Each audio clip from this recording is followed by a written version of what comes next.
Yeah, we getting ready to turn up in here in a few minutes. Welcome back to the Real Greg Kelly Show. Got a few things to get tight. Just rock with me for a few seconds. I'll be right with you, man. I can't wait to dig in tonight. I hope everybody had a powerful week, a good week, a good hard work, the American way. Shared a little bit of love with your families and your friends and co-workers. Like I said, we're going to be right in the cockpit, ready to take off here in a few minutes. You're watching the Real Greg Kelly Show. Thanks for tuning in. I'll be right with you in a few moments.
All right, America.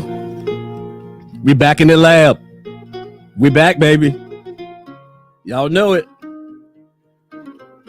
Another live stream from the cockpit. It's so bright in here, I got on sunglasses. Yeah. Woo! I'm telling you, man. One hell of a week. Hope everybody had a happy 4th of July. Plenty of fireworks, Nathan's hot dogs, maybe some barbecue. Hope y'all had a blast, man. Jumped out there in the water. You know, as my man Justin Lee said, July just feels white. Vacation time, boating time, jet skiing time, fishing time, cookout time, baby. Yeah. Welcome back to the stream. Listen, we're going to start the night off with just some unbelievable footage. Actually, to be honest, some of the most unbelievable footage, excuse me, I think I've ever seen. As it relates to these pro-black woke, like renowned recording artist Jill Scott. Oh my God, she sung a sickening rendition of the national anthem. We're gonna jump into that. I'm opening the phone lines after that. Hold on, my sound is off. So I think I'm too loud over here. Let me back out. Give me a second.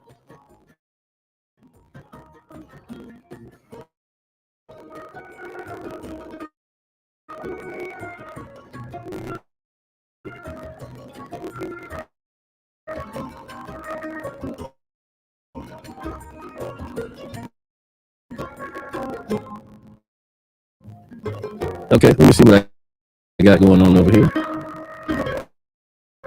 That is terrible. Hold on. I think I know what it is. It's got to be this right here. Let me see. I tell you, boys, always something in it. All right, I think that'll kill it right there. All right. I think I had the noise canceling on, but the echo canceling, that thing is terrible. Sheesh. StreamYard, my God. But anyway, all right, now that I got that fixed, quick press of the button. Jill Scott, as I was saying, Jill Scott, you know, a pro-black American award-winning recording artist, makes a fool. of herself, trying to mock the national anthem, really. And it never seems to amaze me that it's the richest, most wealthiest people of color that are still talking about, how they're slaves in this country. Why they have all of this money? And, again, it's just puzzling to me, but I want to start the stream out with Jill Scott and her sick, ugly, it sounds horrible. I don't even think she used to be able to sing. I don't know what happened. Maybe she ate too many, I don't know. What did slaves eat back in the day? I don't know. Maybe she's still eating whatever they ate back in the day, when, her ancestors were slaves. I imagine that's pretty much what, I don't know what she's alluding to. But anyway, I do appreciate you for being here tonight. I do want to say thank you for your interactions with me earlier this week on the videos that I dropped out there. I appreciate it. I got a few subs. Appreciate that. I met some really good people this week and shared some truth with them. They shared some truth with me. Just an overall good week. But let's jump right into this. I'm not even going to waste the time. This is, the first stream that I'm going to be doing on White History Month. Before we get there, though, we got to look at this, man, because this is the nonsensical buffoonery that I'm talking about that we have to constantly battle against. This mindset that you can be a slave in America right now if you're a person of color, even if you have millions of dollars. Okay? Even if you have millions of dollars, you still can be a slave in this country. And I'm just not sure how in the hell that works. But I want you guys to see this. Let me get myself out of this photo here. I want y'all to check this out. Here's Jill Scott singing a disgusting rendition of the national anthem. You watching the Real Greg Kelly Show. Here we go, man. Check this disgusting filth out. 19 years old. Ready? I'm 51 now, by the way.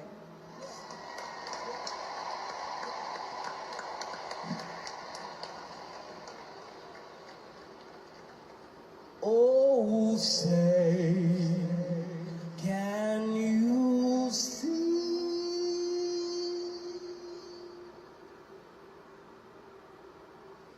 by the blood in the streets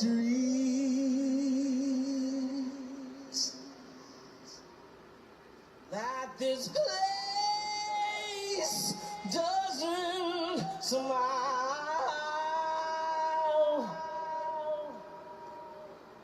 on you, colored child,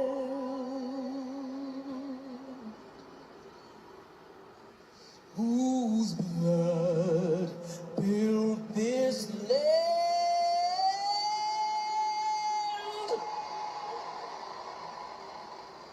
with sweat and their hands.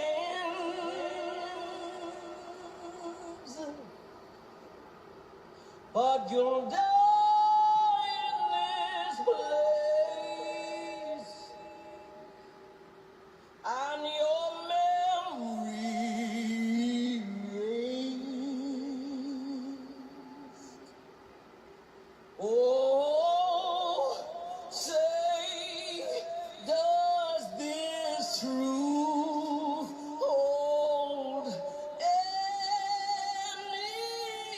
weight?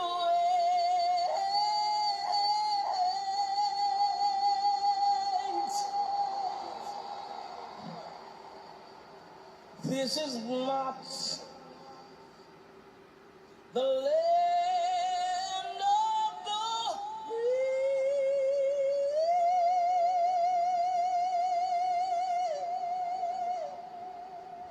but the home of the slave.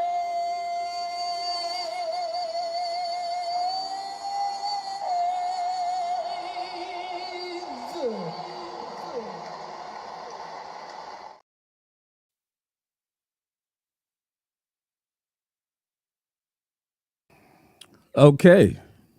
Oh. Well, what do you think? The infamous Jill Scott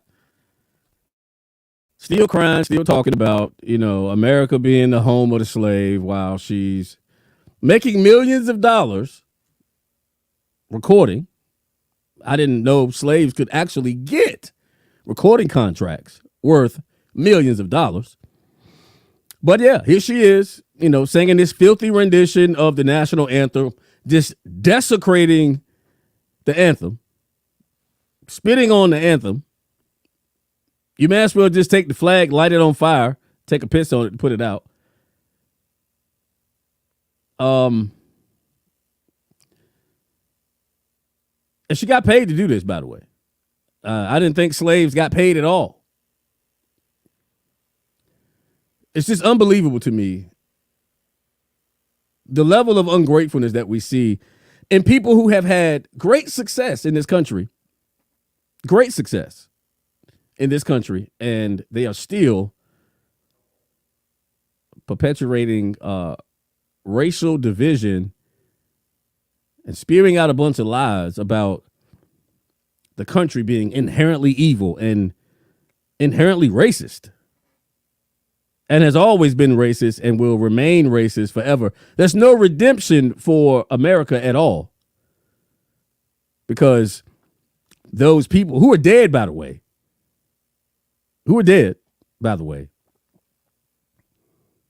have not paid the debt that they owe to people of color. Well, news flash, I want to throw one out there, which is why we're going to be talking about some white history tonight. White people were slaves too. And we're going to take a really good look at the white slave trade. Ooh.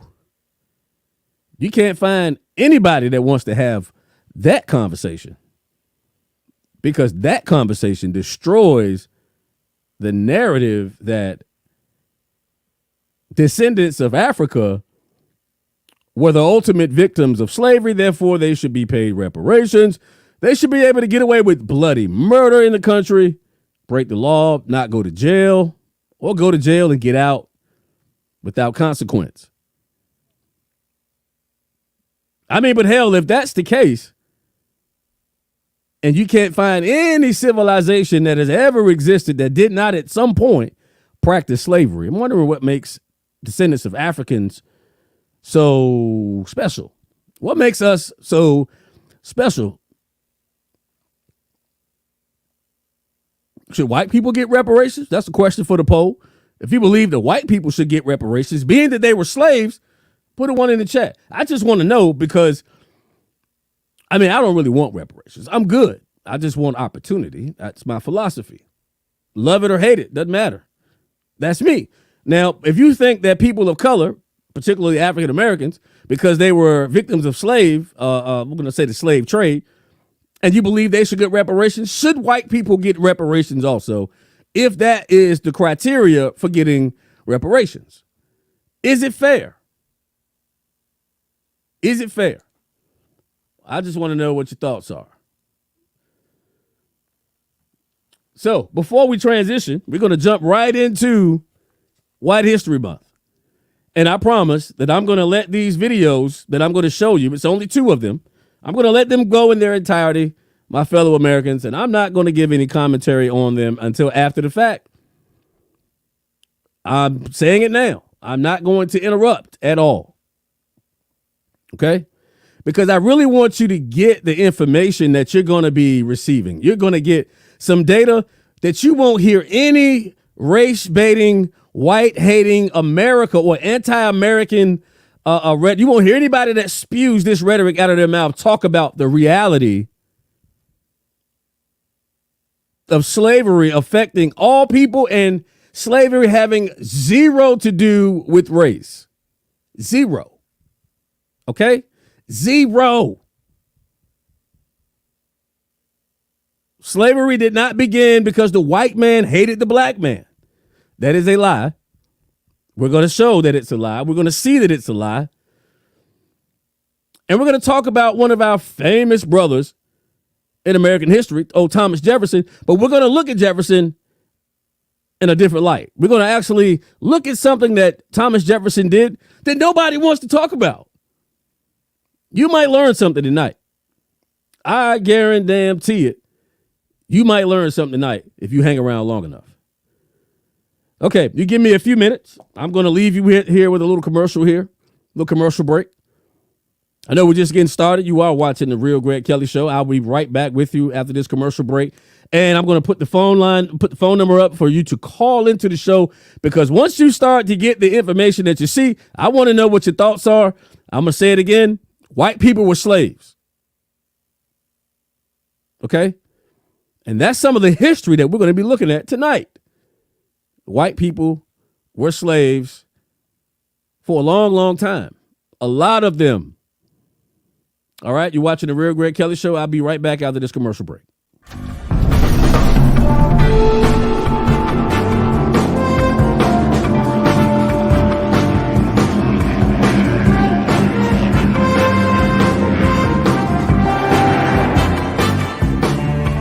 I got me a regular Ben-Hur down here. Got a set of wheels, you just won't quit, boy.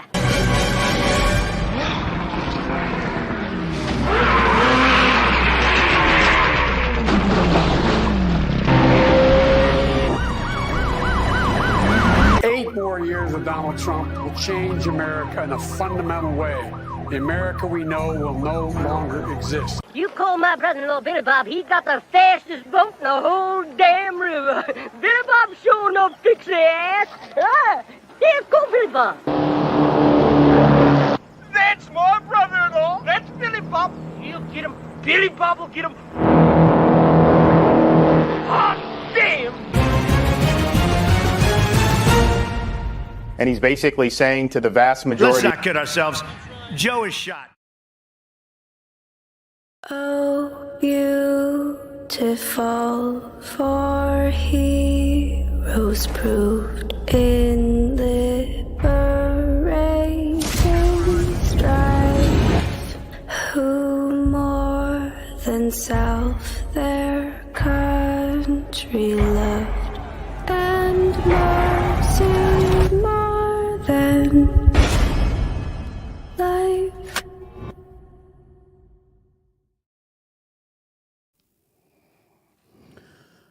All right, y'all. All right. Okay. So let's jump right into this here.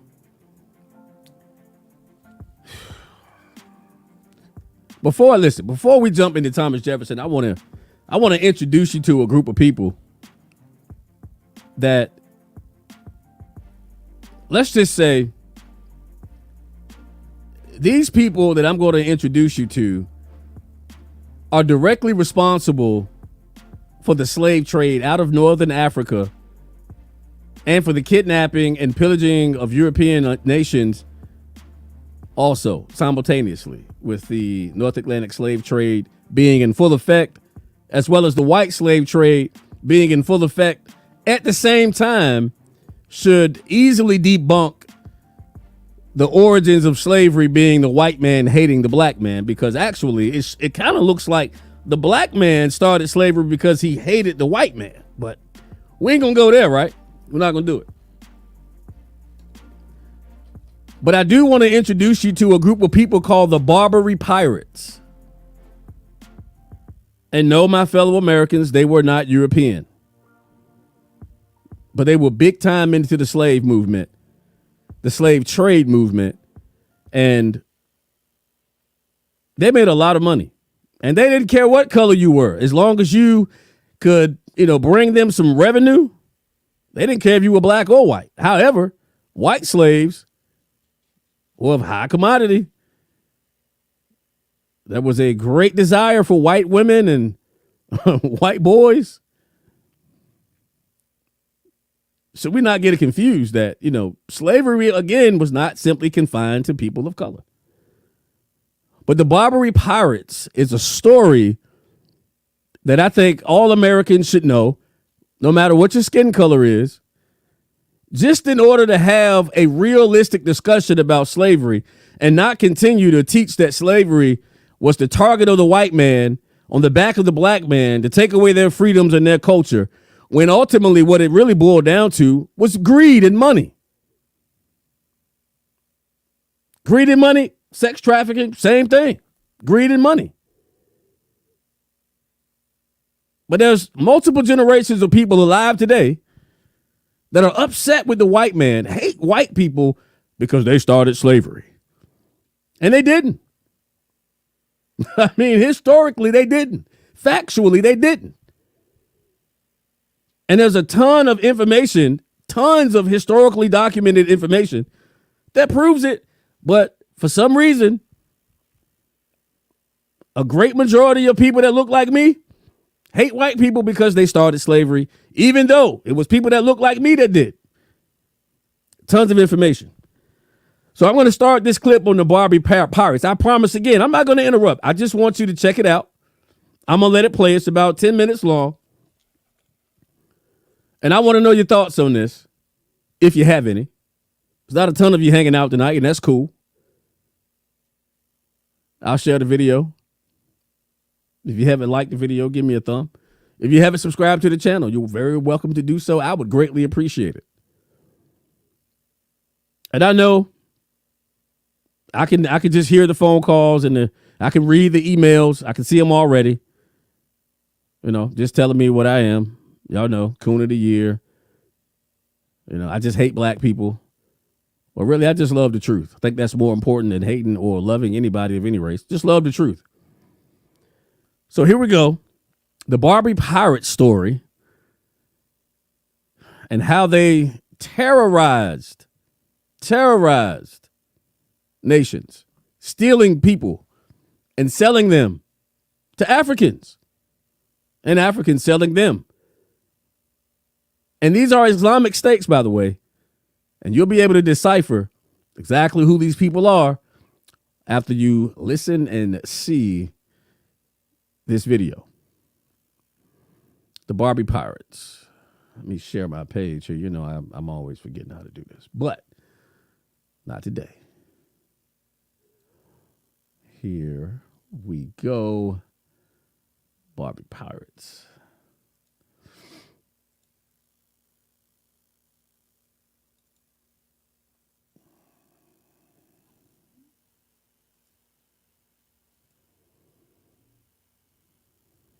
For over 300 years, pirates from North Africa terrorized merchant ships across the Mediterranean Sea. To the Europeans, they were known as the Barbary pirates. Dreaded throughout the region for more than just their attacks on merchant ships, the Barbary pirates would often target European coastal towns and cities. Their main objective? Slaves. In the years between the 16th and 19th centuries, there are estimates that go up to more than 1 million Europeans enslaved by the Barbary pirates.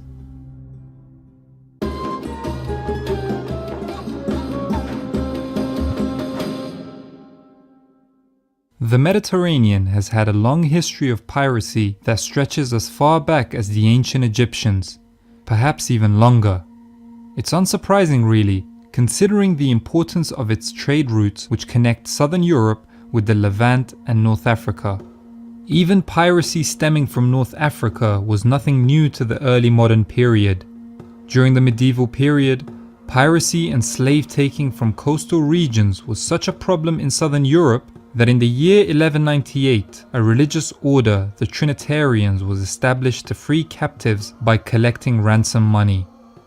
There was even the Barbary Crusade in 1390, a joint Genoese-French attack on the Tunisian city of Mahdia that was aimed at reducing pirate activity coming from the city. You might be asking yourself, what does the word Barbary mean? It's actually in reference to the Berber ethnic group that inhabit North Africa. The word Berber itself comes from the word barbarian from ancient Greek. The Europeans would refer to modern-day Morocco, Tunisia, Algeria, and Libya as the Barbary coast. Back to our story. Despite being around in the medieval period as well, the term Barbary pirates really stuck once the Ottomans started to flex their muscles across the Mediterranean Sea. Towards the end of the 15th century, the Ottoman Navy under Kemal Reis started to aid the last remnants of Muslim power in Iberia, the Emirate of Granada. Once Catholic Spain conquered Muslim Granada in 1492, it expelled the Jews, whilst the initial promise to allow Muslims to retain their religious practices was revoked in 1502, when the Muslims of Granada had to choose between conversion to Christianity or expulsion from the country. Some of those expelled Muslims and Jews would go on to swell the ranks of the Barbary pirates, in part motivated by revenge against Catholic Spain. Now, Ottoman expansion went hand in hand with the rise of Barbary pirates. In addition to greatly expanding their own navy, the Ottomans also relied on corsairs, another term for privateers. What is a privateer, you ask? It was this really fascinating concept of a private person or ship, which was often the nice way of saying pirate, that was commissioned by a certain state to carry out warfare against another state. This is why the Barbary pirates are sometimes referred to as the Barbary corsairs. During their expansion into the Barbary coast, privateers were absolutely pivotal for the Ottomans. In fact, Algeria came under Ottoman dominion as a result of the infamous pirates, the Barbarossa brothers, Uruç and Hayr ad-Din. Nicknamed Barbarossa for Uruç's red beard, they were from Greco-Albanian heritage. The two brothers formed epic careers for themselves, with Hayr ad-Din going on to become the Grand Admiral of the Ottoman fleet when it dominated the Mediterranean Sea after the Battle of Preveza in 1538, in which he defeated a Holy League coalition of Christian European navies. Tripoli was conquered in 1551. Tunis was captured by a man who highlights the strange and fascinating world of the Barbary pirates. In 1574, Uluç Ali was the Grand Admiral of the Ottoman fleet, a position he'd hold for nearly 16 years. Earlier in his life, he had been known as Giovanni Dionigi Galeni. Born in Calabria, southern Italy, he was taken as a slave at the age of 17 by Barbary pirates under the command of Hayr ad-Din Barbarossa. For the next few years, he would remain a galley slave, an absolutely horrible position to hold. This is where you would essentially be chained to the oar that you were meant to row in terrible conditions with little connection to the world beyond your ship. Soon after, Uluç Ali converted to Islam and was freed from slavery. The conversion to Islam was a common route taken by non-Muslim slaves who wanted to gain freedom. Subsequently, Uluç Ali would become a privateer/pirate under the famed Turgut Reis, and from there go on to attain the highest position in the Ottoman navy. Today, if you visit Istanbul, you can see the mosque he commissioned the famed architect Mimar Sinan to build for him, the Uluç Ali Pasha Mosque. From the beginning of the 17th century onwards, the Ottoman Barbary coast states of Tripoli, Tunis, and Algiers gained greater autonomy.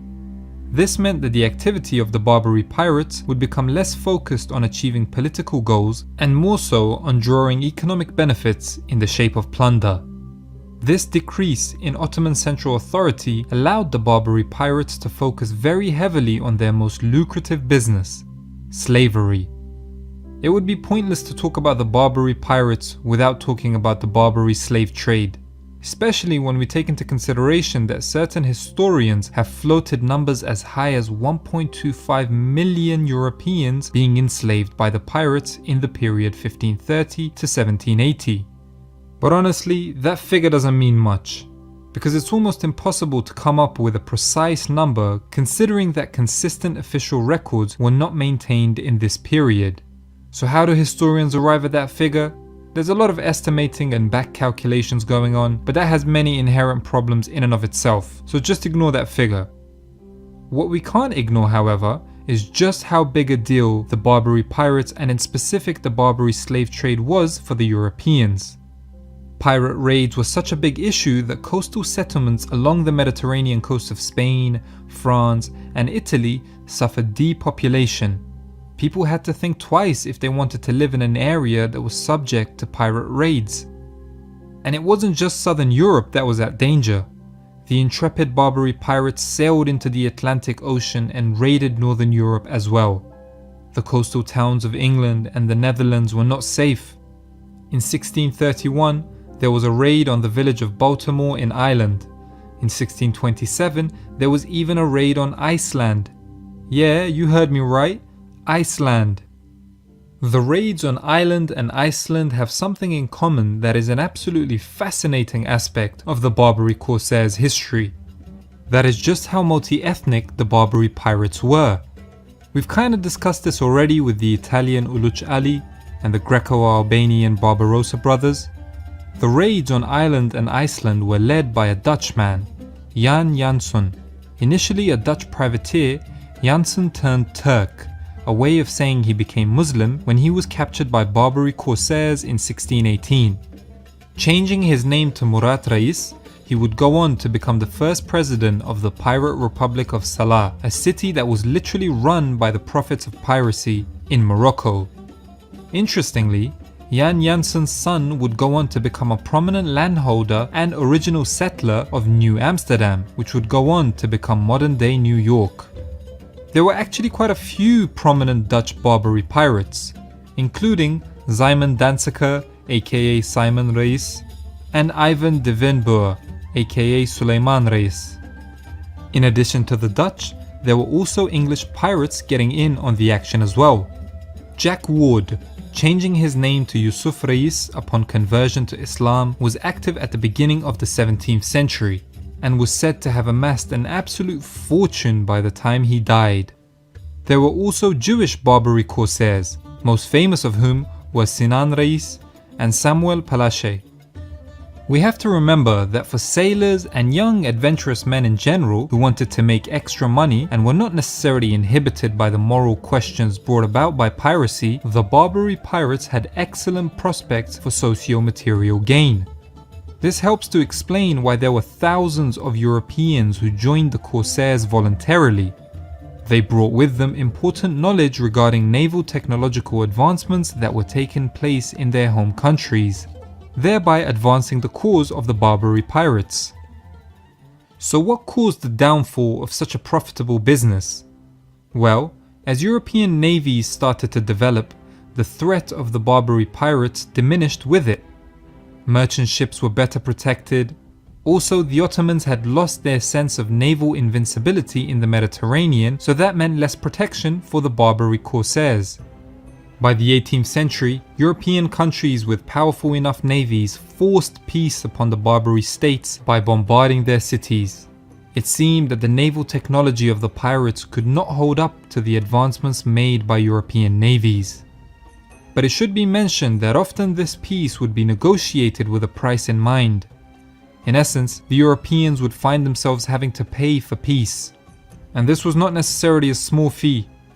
When the Barbary states demanded tribute from the newly born United States of America, collectively it added up to a significant portion of the entire US budget at the time.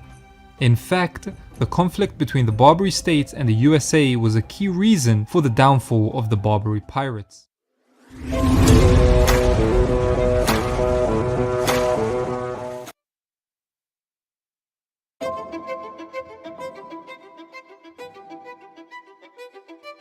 Okay. All right. So I wonder what that means. I wonder what all of that means. And I'm hoping you're wondering too.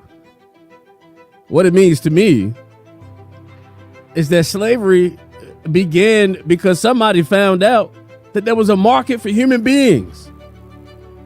I love it. Thank you for eating that truth, man. That's truth. Okay, that's what the truth is. The truth is the United States, 6 decades before the Civil War, was already fighting against slavery. But you don't hear anybody talking about it. Anybody. You don't hear anyone talking about this. You don't hear anybody talking about the fact that America, 6 decades before the Civil War, fought on American soil to bring it into slavery, was actually, well, it didn't take place first here. It took place elsewhere, but the purpose was to bring an end to slavery. And guess what, people? It just wasn't black people. Black Africans weren't the only people being enslaved. And I think that is a powerful revelation. I think it's a powerful tidbit of information because it totally destroys and annihilates the idea that people of color were the only victims of slavery and therefore we're special. All right, we're going to keep on digging. However, before I go any further, I'm going to get into some of these comments here because I see you guys are commenting and I like it. I really enjoy your comments. If you would like to call into the show, the number is on the screen. I want to know your thoughts if you have any. 757-926-0379. You can call into the RGKS hotline and share your thoughts about people of color, you know, not being the only slaves. And if you feel like being a slave or being descendants of slaves qualifies you to get reparations, then my question is, should white people get reparations? Should they even be considered for reparations? Just wondering. The RGKS hotline is up. I'm going to give you guys a few minutes to dial in if you'd like. Oh. It is very fascinating to me to see so many prominent people of color, some historians, some who were around during the civil rights movement, people like Al Sharpton, Jesse Jackson, a few, just to name a few others. Bob Woodson, he'll tell you the truth. But again, it's like forbidden to listen to somebody like Bob Woodson if you are a person of color, because, you know, he's an Uncle Tom. So you can't listen to Bob Woodson. Clearly, he doesn't have any information on what really went down in slavery. So, though I have to mention his name because he's one of those people that, you know, continues to get blacklisted for speaking the truth, which is nothing more than a sign of, you know, communism taking over a country anytime you can't speak freely. Need we not go there tonight? But if white people were also victims of slaves, where does that put them in relation to other countries, other nations of people who were slaves also? I mean, like, why is it that only, you know, the Africans are considered the victims of slavery when history tells us that greedy men and women just decided to start an industry of selling human beings on the market to the highest bidder? To the highest bidder, and that's it. Not because, you know, oh, we're going to sell these black people to these white people because the white people hate the black people, or vice versa.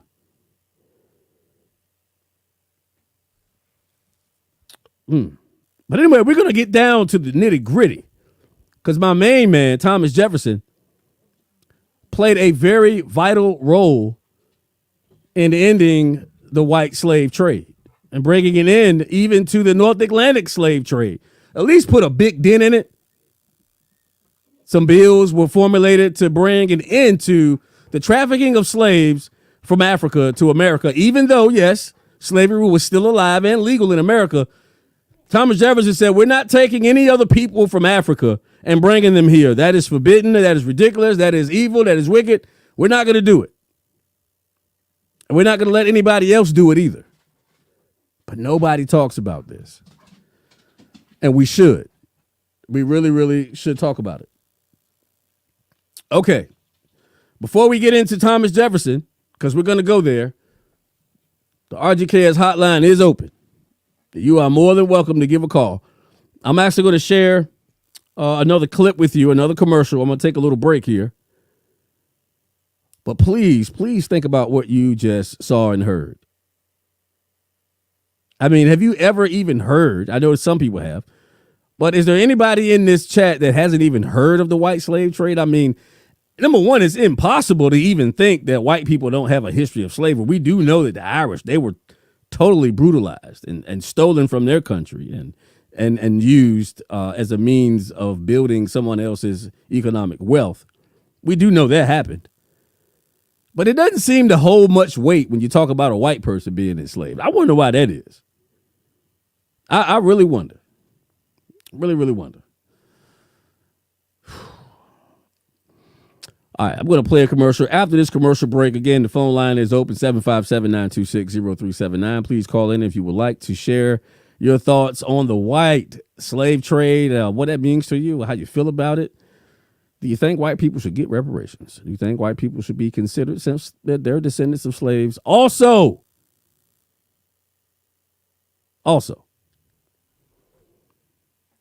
we'll see what happens. All right. Again, thanks for watching the Real Greg Kelly Show. I'm going to step back here. A little commercial about Bud Light and their fall from riches. And they're steadily falling, by the way. Kudos to those who have taken a stand against Bud Light and their woke agenda. You're watching the Real Greg Kelly Show. I'll be right back with you. Stay tuned, baby. Stay tuned. And guess what? Bidenomics is working. Just try to be your normal, humorous self, okay? The guy you were before the tailspin. And if they want to drink Bud Light, we're drinking Bud Light. Well, no, if anybody orders Bud Light, I'm leaving. I am not drinking any fucking Bud Light. Okay, relax. Jesus, no Bud Light. Did you bring your Xanax? I don't want you passing out or going to the dark side. No going to the dark side. Okay. Bud Light, please. There's a special on the Syrah, by the case. Strawberries, yeah. Good. Strawberries. Yeah. Not the cheese. We make sure that we use Shut up. Your enormous power. All right. Oh, Lord Jesus. Somebody help me.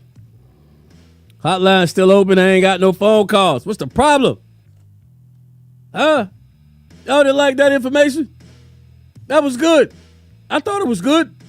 You don't think it was good? You don't want to talk? Okay. You don't want to talk, man. I get it, eh? You don't like it. I'm sorry. I didn't mean to talk about the slaves. It's a touchy situation, eh? For white people, for black people, for Italian people. It's just touchy, man. But ain't nothing we can do about it. Ain't nothing we can do about it. It's over with, right? All right, so we're going to jump right into White History Month a little deeper. I just wanted you to know that part of White History Month, we got to talk about the white slave trade. All right, and we have to talk about Thomas Jefferson because he participated.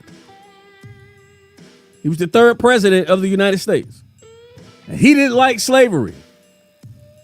He didn't care if the whites were being enslaved or the blacks being enslaved. He simply didn't like slavery at all. But, you know, those folks, they want to change history. They want to change the narrative. Jesus. Thomas Jefferson was a racist. Thomas Jefferson was a racist. Right. Okay. I know. All right, I'm going to take the number down. Since y'all didn't want to call and talk to me, man. I was thinking y'all want to talk to me. I would at least feel like it, baby. I'm sorry.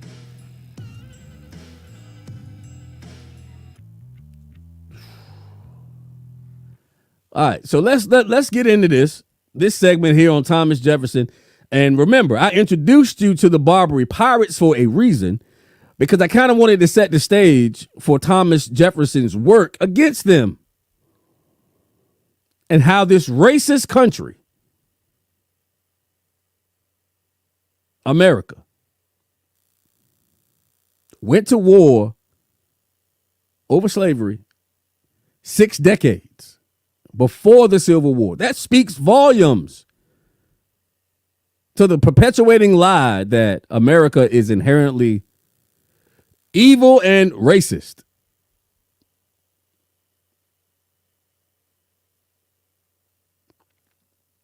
It's fascinating to me how when you talk to people in the pro-black sector, And they want to talk about the origins of all the good things that the world is now benefiting from. They want to say, oh, everything originated in Africa. We got the medicine. We got the mathematics, the science, the worship of the sun, all this stuff. Everything that's good came from Africa. But don't nobody want to say that because Africa is the aborigine of all human existence, there's absolutely no way that Africans invented slavery. There's no way. They wouldn't do that. Right. And we're going to look at it right now.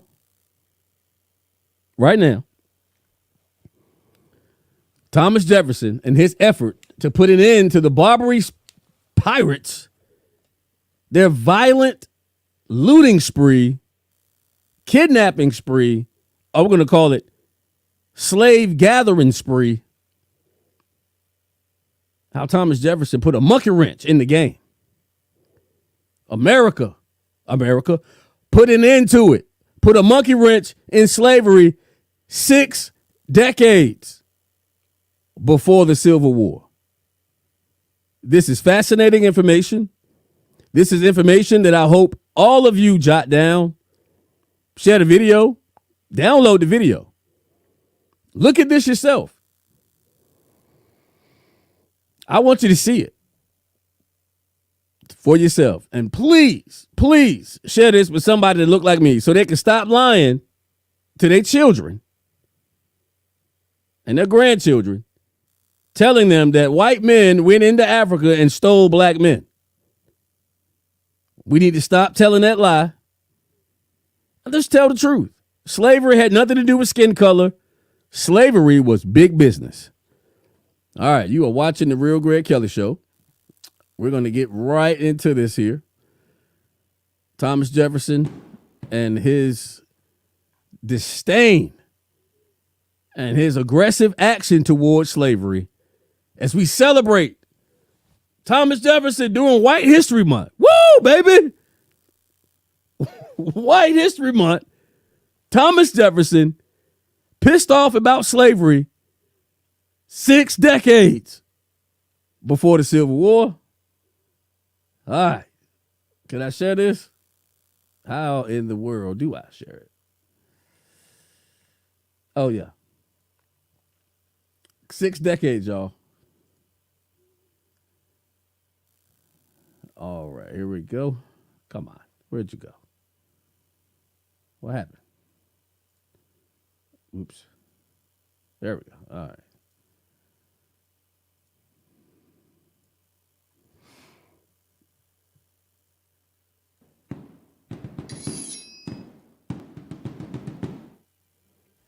Slavery is as old as human civilization, dating back beyond recorded history, and it exists even still today. Every culture on every continent practiced some form of slavery, whether it was serfdom, indentured servitude, or collective peasantry.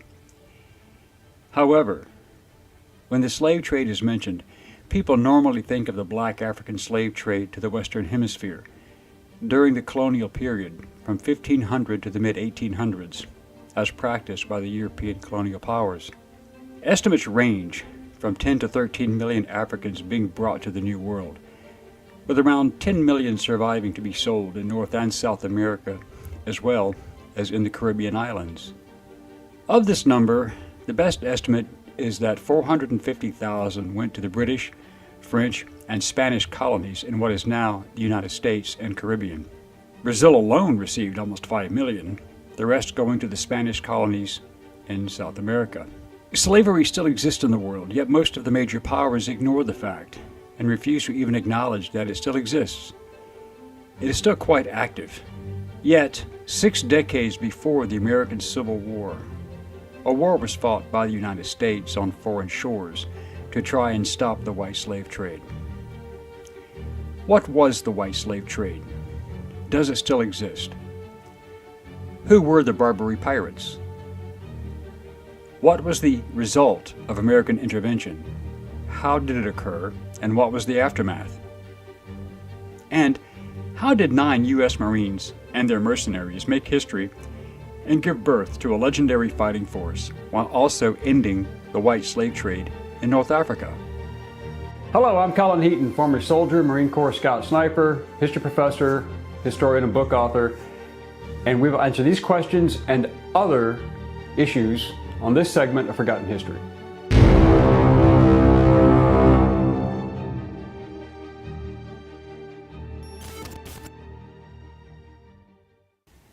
During the late 18th and early 19th centuries, the world was on fire, as France and Britain were engaged in the Napoleonic Wars, which was another series of conflicts just like the 7 Years' War, again involving every nation in Europe. The 7 Years' War was also known as the French and Indian War in the United States. Both these conflicts were fought on every continent and on every ocean and in every colony. Even during these protracted wars, the transatlantic slave trade continued. It was big business. While the European powers were destroying each other, Thomas Jefferson became the 3rd President of the United States from March 4, 1801 to March 4, 1809, and he had several major issues to contend with. The Louisiana Purchase of 1803 from France doubled the size of the United States. The Yazoo territorial disputes in western Georgia were hotly contested.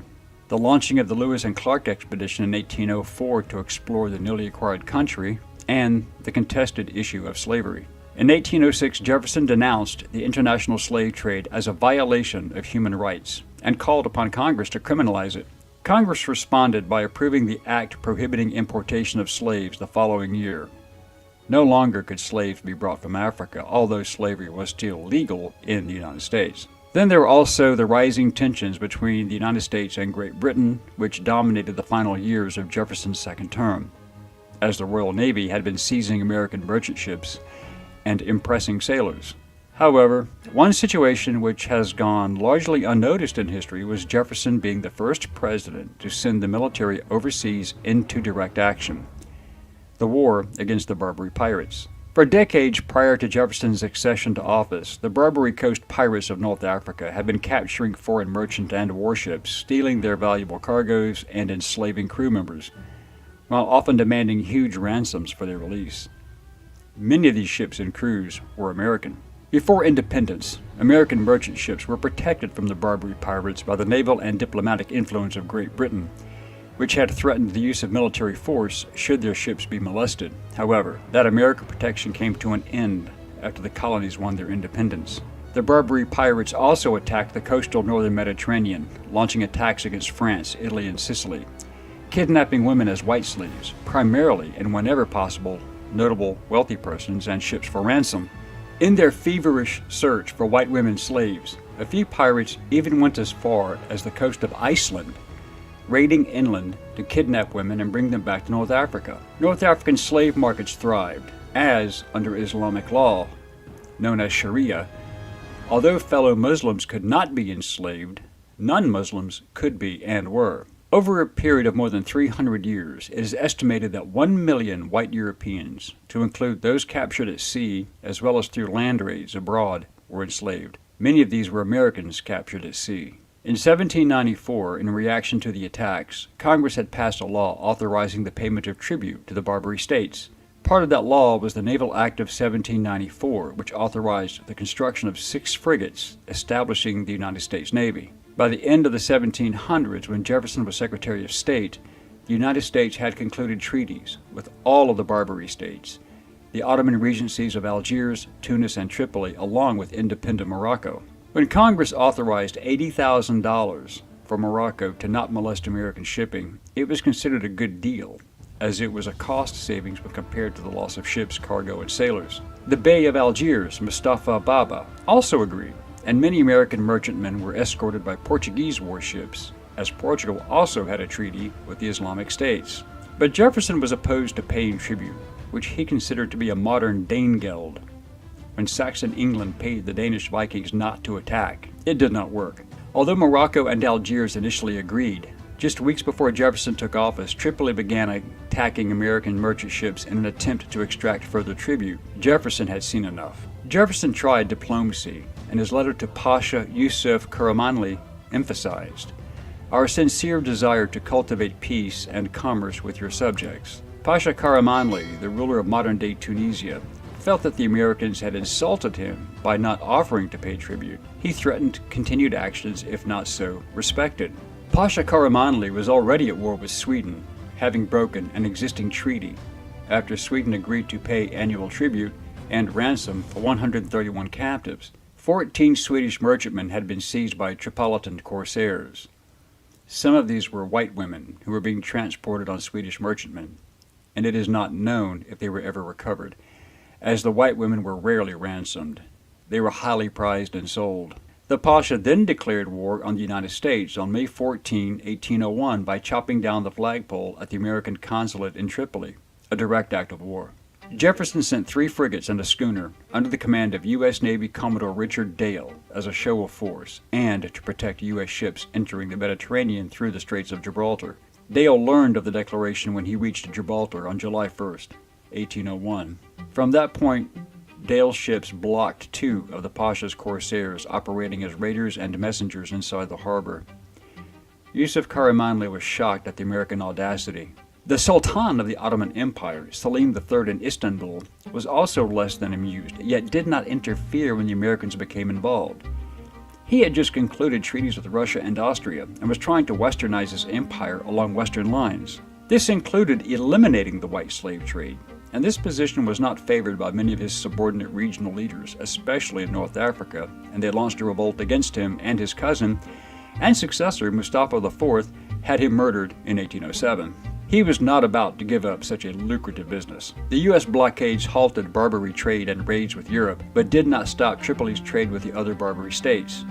It did, however, incite the other rulers, who considered siding with the Pasha, and they expelled their American diplomats. The United States was putting a major dent into their pirate enterprises, to include the white slave trade. The possibility of Tunis, Algiers, and Morocco joining forces as a result of losing this lucrative business became a serious concern during 1802, but in 1803, Captain Edward Preble was the new American naval commander, and he was aware of the white slave trade and piracy, and he began to deal with it. On September 12, 1803, the USS Constitution arrived off the Barbary coast to confront the Tripolitan pirates.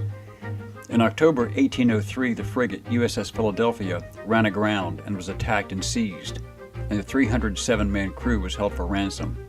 In response, on February 16, 1804, a group under Navy Lieutenant Stephen Decatur slipped into Tripoli harbor after dark, boarded and set fires that destroyed the Philadelphia.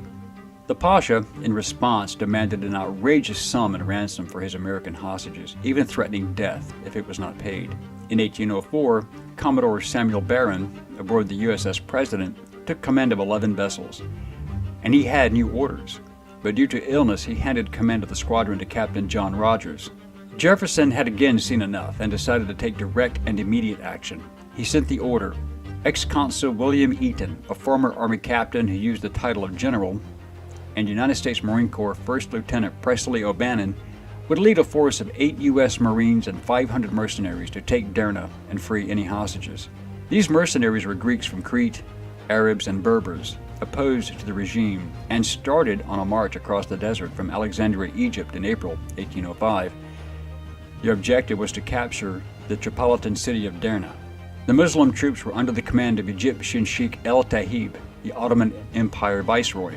William Eaton, who was overbearing and not very friendly, kept himself aloof from his men and was in overall command but leading only half the group.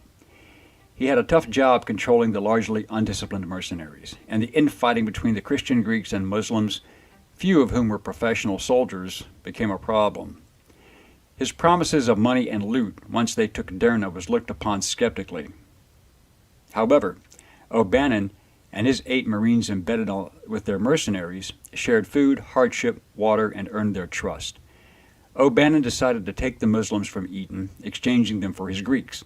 The Marines built a strong fellowship by not denigrating the Islamic faith. They discussed their similarities and differences. O'Bannon also knew that many of these men had either been hostages themselves or had lost friends and family to the white slave trade. Eaton reported in May 1805, quote, "Our only provisions are a handful of rice and 2 biscuits a day," end quote. From March 22nd to March 30th, several Arab mercenaries under the command of Sheikh Hamid el-Tahib staged mutinies. By April 8, when he crossed the border into Libya and Tripoli, Eaton had quelled the Arab mutinies, but he could not stop the desertions. In late April, his army finally reached the port city of Bomba, some miles up the coast from Derna, where U.S. Navy warships USS Argus, Nautilus, and Hornet, with Commodore James Barron and Captain Isaac Hull, were waiting for him. Eaton received fresh supplies and the money to pay his mercenaries. Argus gave an additional cannon to the troops. On April 26, Captain Hull's ships then opened fire and bombarded Derna's batteries for an hour. Meanwhile, Eaton divided his remaining army into two separate attacking parties.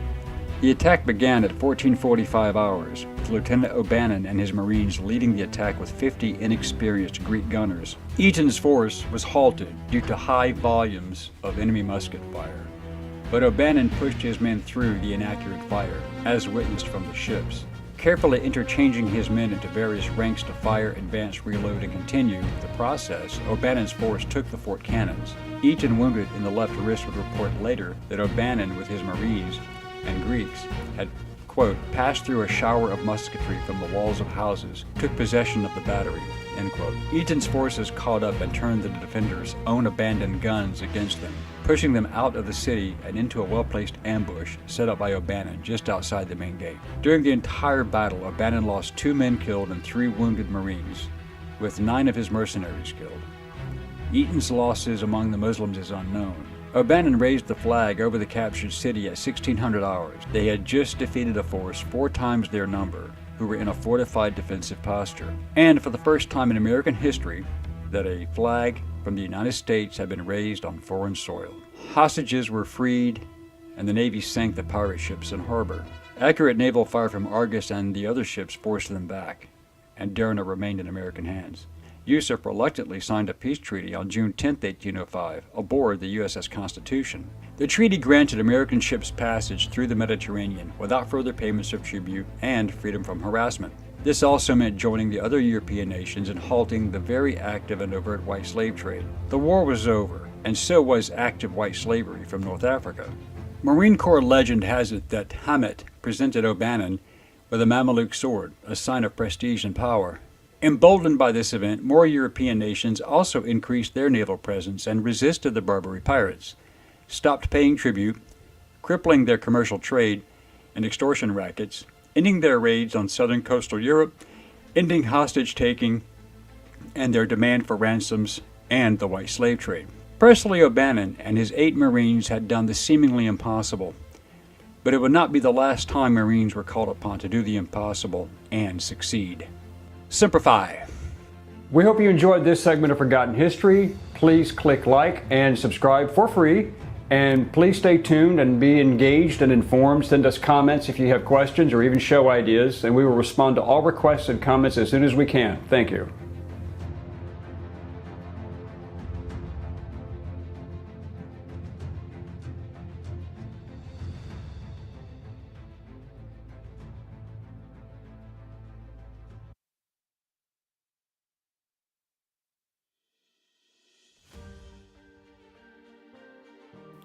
Well, I hope y'all enjoyed that. I really hope that you enjoyed that, because that's information that changes everything if you allow it to. It's the truth. So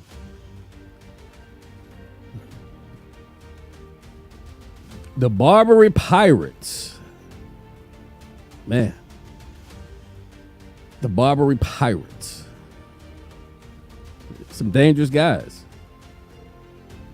And I don't know if you were paying attention, but I was listening to some of those names and looking at some of those photos.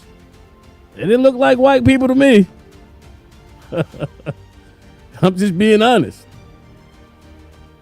But I do know that they were directly responsible for kidnapping white people and bringing them to slave houses in northern Africa, the birthplace of slavery.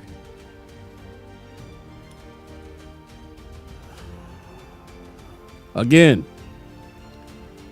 Thanks for watching the Real Greg Kelly Show. Appreciate you being here tonight. The RGKS hotline is open. It is open. I want to know what you're thinking. I mean, did that stir anybody's heart to know that the mainstream narrative about, white people running into Africa, stealing Africans and bringing them to the Western Hemisphere? I mean, that was a lie. That's still a lie. It was a lie then. It's a lie now. Why they're still telling that lie from back then? It's just fascinating to me, man, how easy it is for human beings to, believe a lie and just be fools.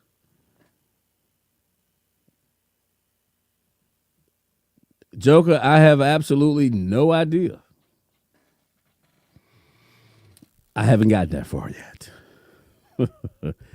Hey, look, why don't you check that out, man, and let me know. I would love to know if that's what happened.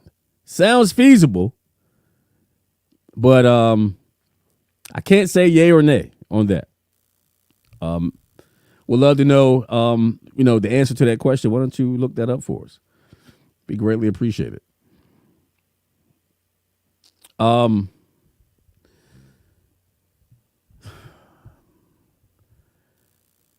I'm hoping really that after seeing this, that you get an idea of the magnitude of the brainwashing agenda of the extreme left. I mean, they continue to tell lies about the origins of slavery.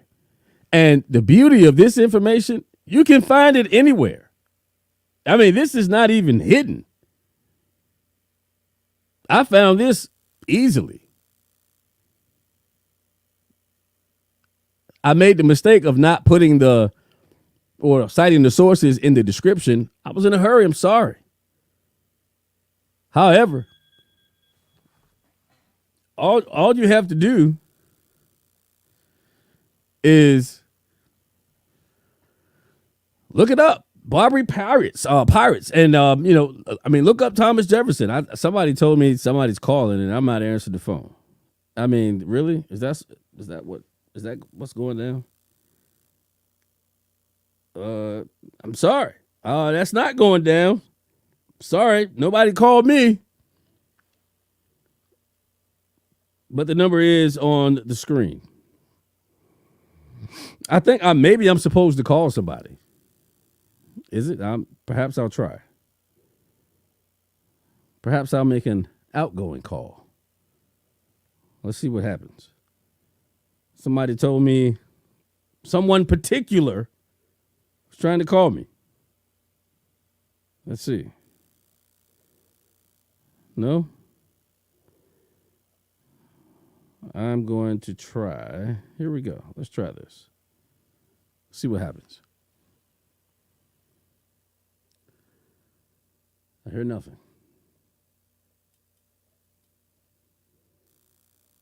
Not working. Okay. I have no one on the line here.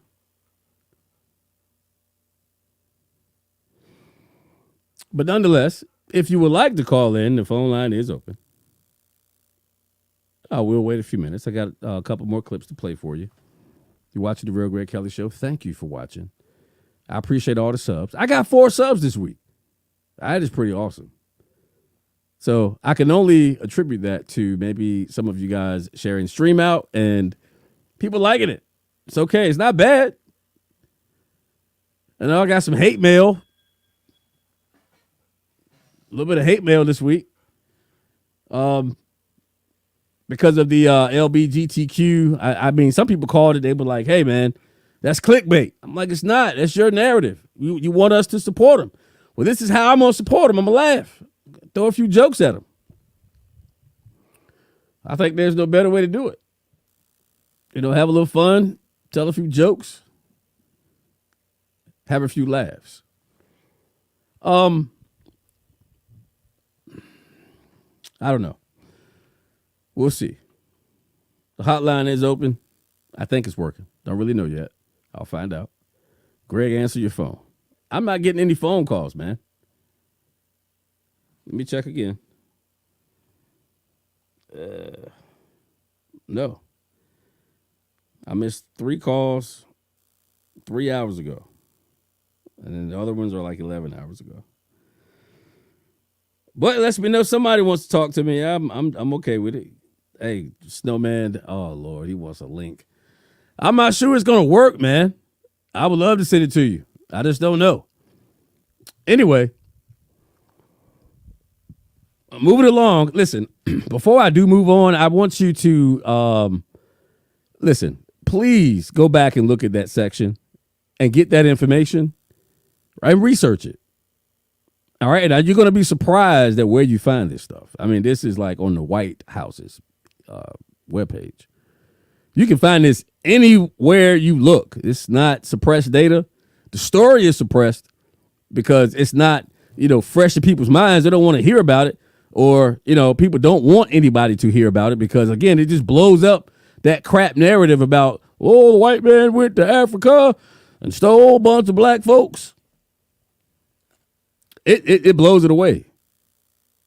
So, yeah, I mean, I get why people don't want to talk about this. I get why people don't want this circulating in mainstream media outlets. But the information is out there. It's not hidden at all. You just got to know where to look. All right, I'm going to take a quick break. Got to use the bathroom. Got a potty. Us real humans have to do that from time to time. How many of y'all want to see Joe Biden get knocked out? You want to see it? I want to see Joe get knocked out. We're about to watch Joe Biden get knocked out. Well, I'm not going to watch it because I got to go take care of some grown man business. But I'm going to leave you here on this commercial break with Joe Biden getting knocked out. I think you're going to like who knocks him out. I think you will. I think you'll like it a lot. You're watching The Real Greg Kelly Show. I'll be right back. Hey, man. How come that cat ain't moving? You think he's dead? They had to take the top of my head off a couple times, see if I had a brain, but Let's have some fun. Now listen up. I'm serious. Listen up. Let's go, man. You've got an older gentleman who is supporting his candidate. He's not doing nothing. You don't have to worry about it. This is what I mean about folks not being focused. let me start off with 2 words. Made in America. Hey, hold up. Hey, I told you to be focused, and you're not focused right now.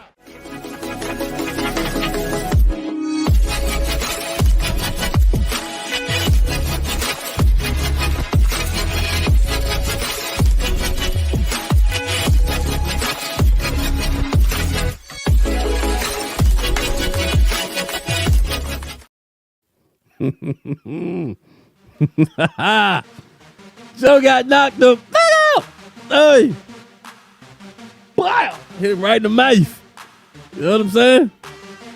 Hey, boy. Woo. I hope y'all like that one. We watched Joe get knocked out by the Trumpster. Hail Donald Trump. Woo. All right. So, look. It's like this, man. That might happen one day. You know, them cats don't like each other. It might actually go down just like that. Dancing in the dirt. Toe to toe. Blow for blow. Down goes Joe. Can't wait. Can't wait. But anyway, Real Greg Kelly Show. Listen, I got one more good thing for you. Dude, come on, man. I don't even know. See, we got people playing games. All right, check it out in the chat. I'm gonna put that up there. I don't even know what you're talking about, man. Black Watch, I'm gonna get you on the show, bro. Don't you worry, you coming. What you talking about? I don't know what that means. But anyway, Looking at my notes here. Y'all know I got my notes. I'm old. My brain fried. All right. My feelings hurt. Nobody called in to the hotline. I'm upset. We got some guys talking about they call buffoonery. I call lies. I don't believe you. All right. Here we go. We about to shut this thing down, but I got to leave with at least one good laugh. Y'all know that. So last week, our comedy session was about the alphabet community. I ain't going to go into that right now. I got enough hate mail. I don't want no more, man. I'm scared. All right, y'all scaring me. Not really. But this week, being it is White History Month, matter of fact, before we do that, hey, shout out to White History Month. Thomas Jefferson kicking ass overseas because he wanted to get rid of slavery. All right, how about a shout out for a fellow American? I mean, can we get some love for Thomas Jefferson? Put a one in the chat if you got some love, man. Like, that's a hell of a story. You know what I mean? Hail America. Like, I'm getting tired of people talking about our country racist and we hateful and, we can't be corrected and, we done forgot about all of the, the morals and the Constitution and it was never for black people. Hey, come on, man. Now stop lying to yourselves. Stop lying to yourselves. Okay? Please, do it for me. Do it for your family. Do it for your own children. Keep lying. Don't tell your black children, your brown children. Well, ain't no black people in the world. I mean, maybe some, but we ain't here. You know what I mean? I'm brown. Most of y'all brown. But stop lying. Stop lying to your children and telling them that the white man is so evil, America's so racist. Hey, look. Teach the value of loving your country to your children. All right? We're losing this battle mostly in part because people have lost their love and gratitude for freedom. This is the land of the free, home of the brave. That's why you can say free. It's because some brave Americans from all over the world still fighting for freedom. And those we salute. We salute them. All right. I got one more clip for you. Go get a few jokes.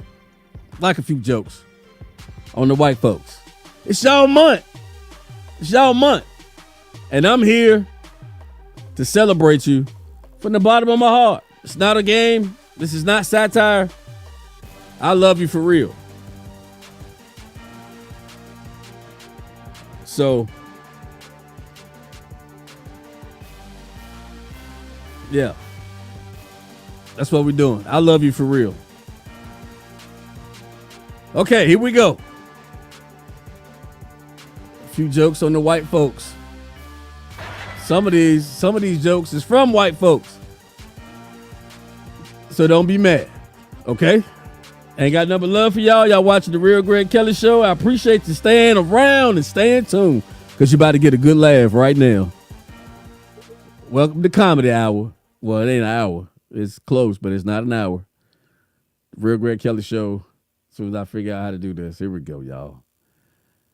Yep. Time to laugh. White people, y'all don't even know how funny y'all are. Y'all a chuckle a minute. You know what I'm saying? I ain't got nothing against y'all. I just think y'all funny people. Just the way y'all walk crack me the fuck up. Just be all tight and shit. How's it going, Jim? How's it going? Yep. Steve. Hey, Bob. Yeah. Brothers, we do everything with rhythm. You know what I'm saying? Brother be strolling. Hey. You can talk to a brother mid-stride. He won't miss a step. Hey, Leroy. Yeah, what's up, man? Try that with somebody white. Tom. Well, what is it? What? Damn it. I'm concentrating. 1, 2, 1, 2. I like to smoke weed and watch National Geographic because I like the Nature Channel. Like, I want to go to Africa one day, go on a safari, see the animals in their natural habitat. But the difference between us and y'all is we stay in the truck. White people, y'all got some shit called up close and personal. Like, it's just amazing too, because that's what black people, we just know certain shit, you know? Like white people, that's why I study y'all, I envy y'all. I'm envious of y'all. Y'all are a race, y'all do whatever the fuck y'all want to do. Y'all, you know, y'all are free. Y'all the only race of people that could look at a wild lion and go, I can be friends with that. That's why y'all are always on when animals attack. You will never see black people on when animals attack. You might see us on when cops attack, but you will never see us on when animals attack. Y'all will do shit like tranquilize a lion and hold that motherfucker till he wake up. And that'd be heavy shit to y'all. Y'all be in the camera. Well, my partner Bob and I, we've been tracking this particular beast for quite some time. Her name is Utulu. She's 6 months old.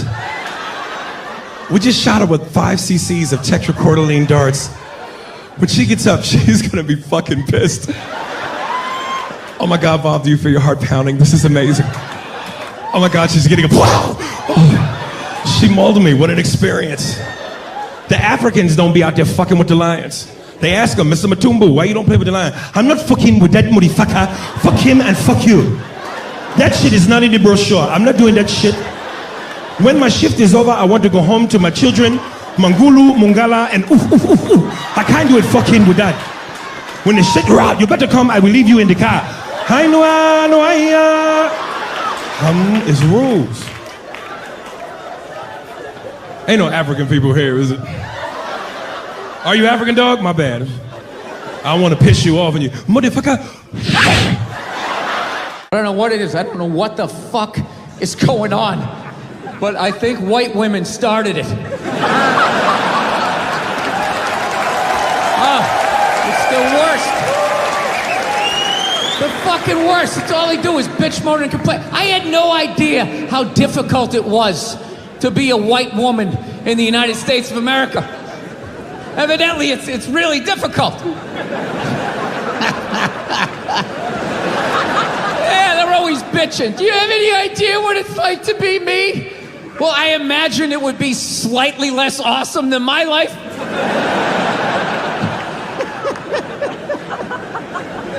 What happened to you today, sweetheart, huh? Did they not chill your rosé? You know? Was the trolley not running down at the mall? What happened? No, it's unreal. I'm really fucking annoyed how white women have the fucking balls to throw my white privilege in my face, you know? Sort of separate themselves from these white males with their white male privilege. It's like, bitch, you're sitting in the jacuzzi with me. The fuck are you talking about? Yeah, quit your fucking whining. Look, right out of the gate, all right? If you live in some honey boo-boo lifestyle on the Appalachian Trail, you know, your uncle just banged you in the dirt, all right, I can listen to you. No, one of my fantasies is I want to drive by like a woman's rally and just say the most sexist shit I can think of, just to watch them lose their minds. You know, just drive by real slow and be like, yeah, why don't you get back in the kitchen where you belong? Just to look in the rearview mirror, watching them flipping out in the road, spinning around like Leatherface at the end of Texas Chainsaw Massacre, like,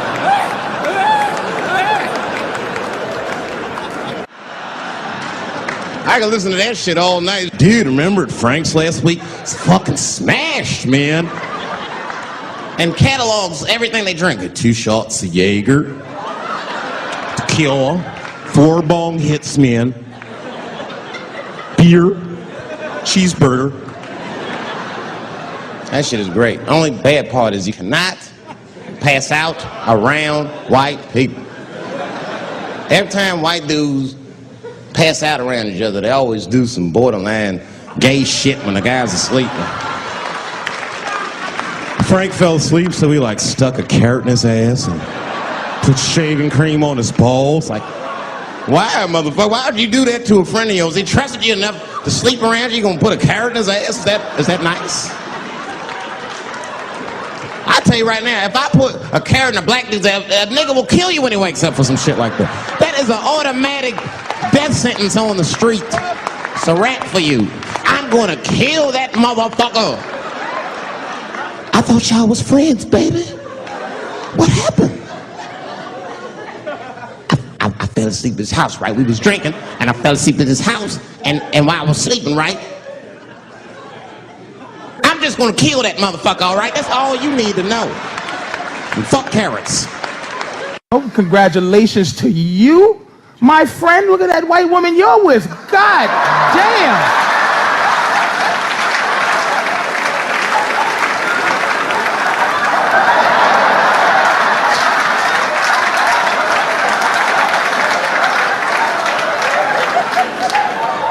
That nigga behind you going, yeah, son, I'm with my girl, but yo, for real?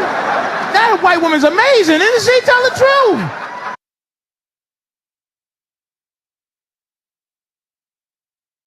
All right. So look, I had to stop it because I'm on the right clip. It just worked out that way. Oh man. All right, so look, this is what I'm gonna do. I was gonna end the stream, man. I was actually gonna end the stream. However, I'm just gonna throw the link out there. I think it's a couple folks that want to jump up here, and I'm gonna try to kill the echo before it even start, before I bring anybody up here, because you know, y'all know how that go. So yeah, I always seem to get some type of echo when I bring people up here, but I'm gonna try not to get the damn echo, okay? I'm gonna try. We're gonna see what's gonna happen. Shit. Shucks. I mean, working on my tongue. All right, hold on. Let me go ahead and throw it out there. All right, if you want to jump on a panel, panel's open. Panel's open. Link is in the description. Well, in the chat. It's not a description. It's in the chat. Wow. Dave Chappelle.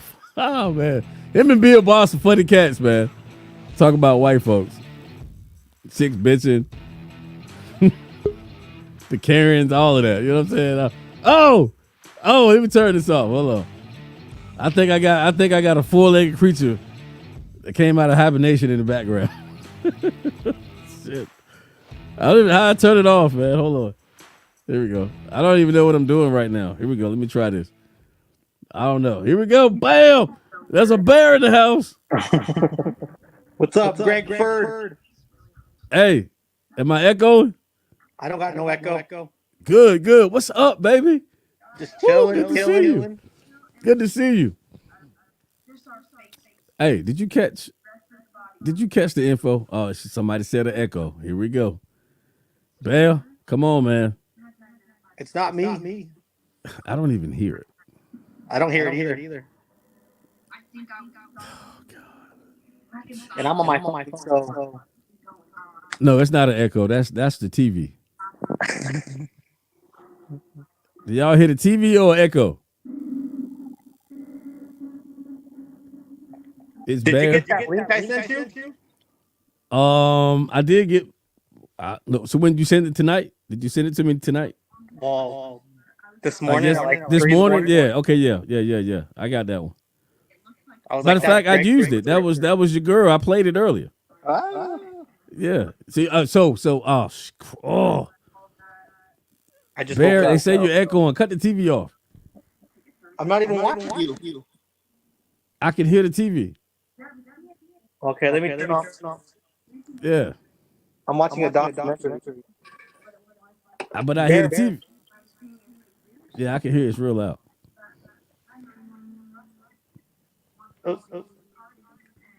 Hold on. Powering down. Power down. It's off. It's off. All right. So is Bear better, guys? Oh, shit. Let me try something. I'm going to jump back out. Okay. All right.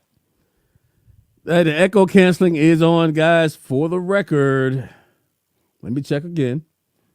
It's on. I know I turned it on. Oops, maybe I didn't. It was off. All right, let me check one more time because it looked like it just fell off. I don't know how that worked like that. Okay, it's on. All right, Bear, come back.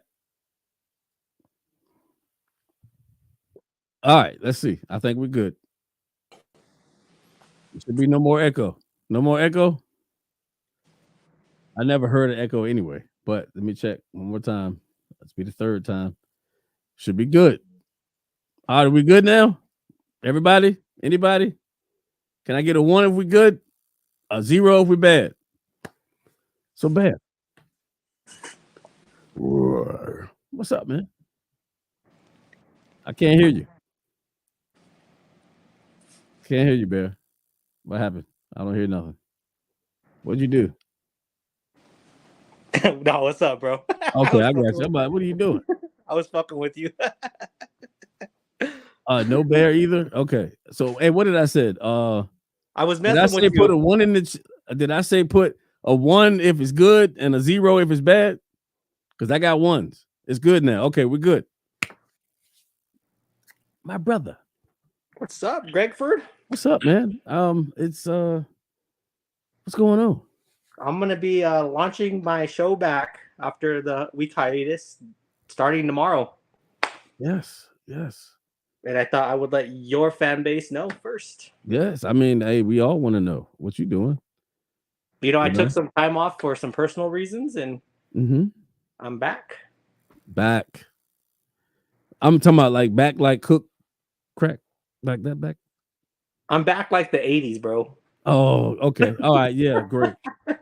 All right, so Club 1776. Come on, man. Stop with the shenanigans, man. Stop. It's 1 is we good. The 0 was for we were bad. We're not bad. We're not bad. Okay, stop. So, Bear, did you catch the white slave trade information that I was dropping out there? Unfortunately, when you started rolling, I was still sleeping because I work graveyards. But I'm gonna go back and I'm gonna watch it. I usually listen to your show when I'm driving around in the vehicle. So you don't know about the Barbary pirate? Man, I thought you was calling in because you knew about the pirates, man. I was calling to tell you. You know what I'm saying? I called to tell you, bro. I miss your stupid face. I love you too. I do. I mean, everybody knows now, like this love affair that you and I have been having now for like 3 years. Like people should know this. And no, we're not gay. That's my boy. Okay, that's my boy. We're not. No. I mean, they should know. That's not what's going on. Like that's my dude right there.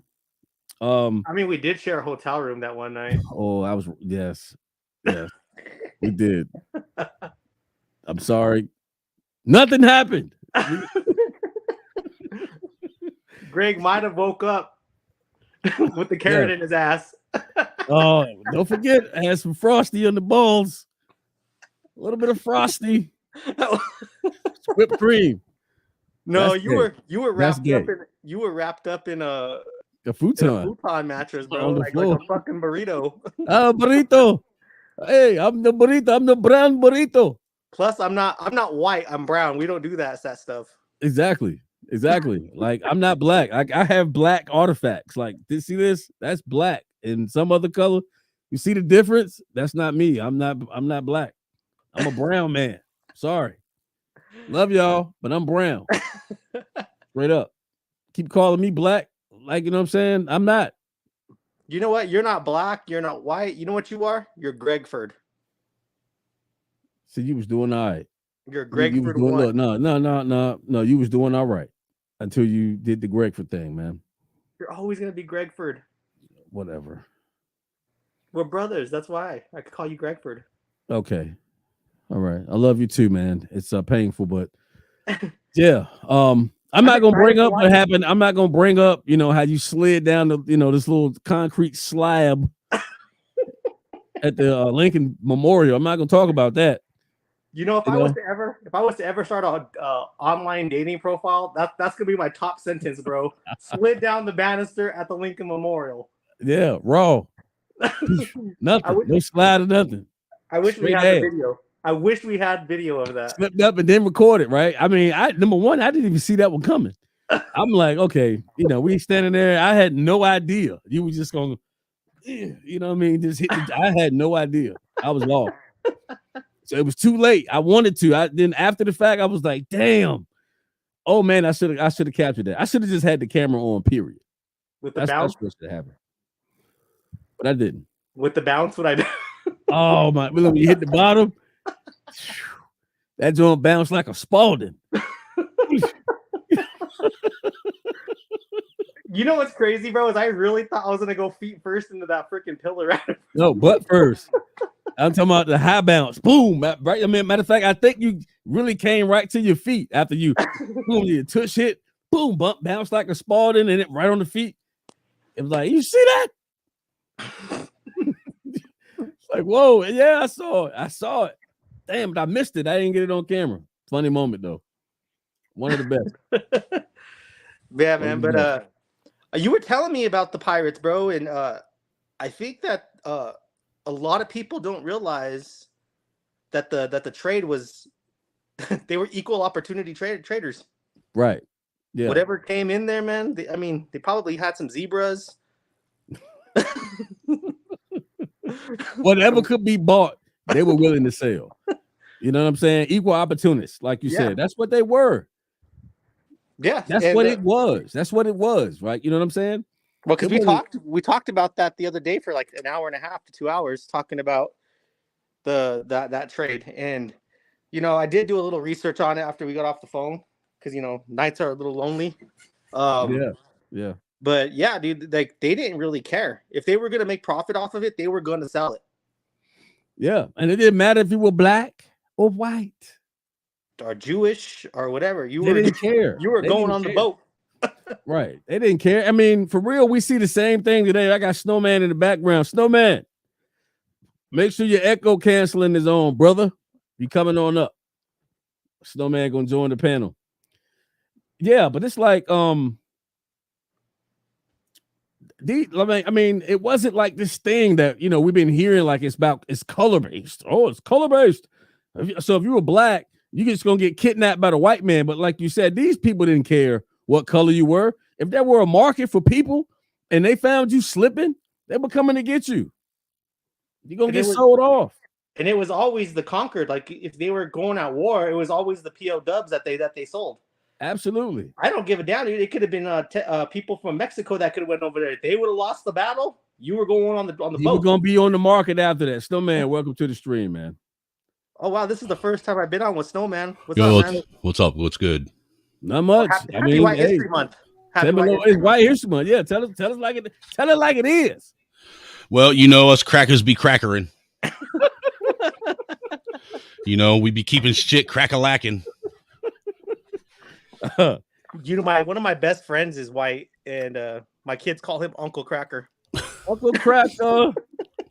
I mean, I don't know. I mean, I don't feel no kind of way about it, but we all know people that do. Like, we all know people that do. But like, oh, he just said the C word. Oh, he just said the N word. And then, I mean, they like. See, when you say the C word, I'm thinking see you next Tuesday. Oh, I'm thinking chimichangas. Chimichanga. Chi-chis. Chi-chis. You know what I'm saying? I mean, look, you say the N word. I mean, I'm thinking noodles, ramen. I'm thinking noodles. I like noodles. I shouldn't eat them. I'm thinking ninjas. Like the real ones. Yeah, with the ninja stars. Yeah. Absolutely.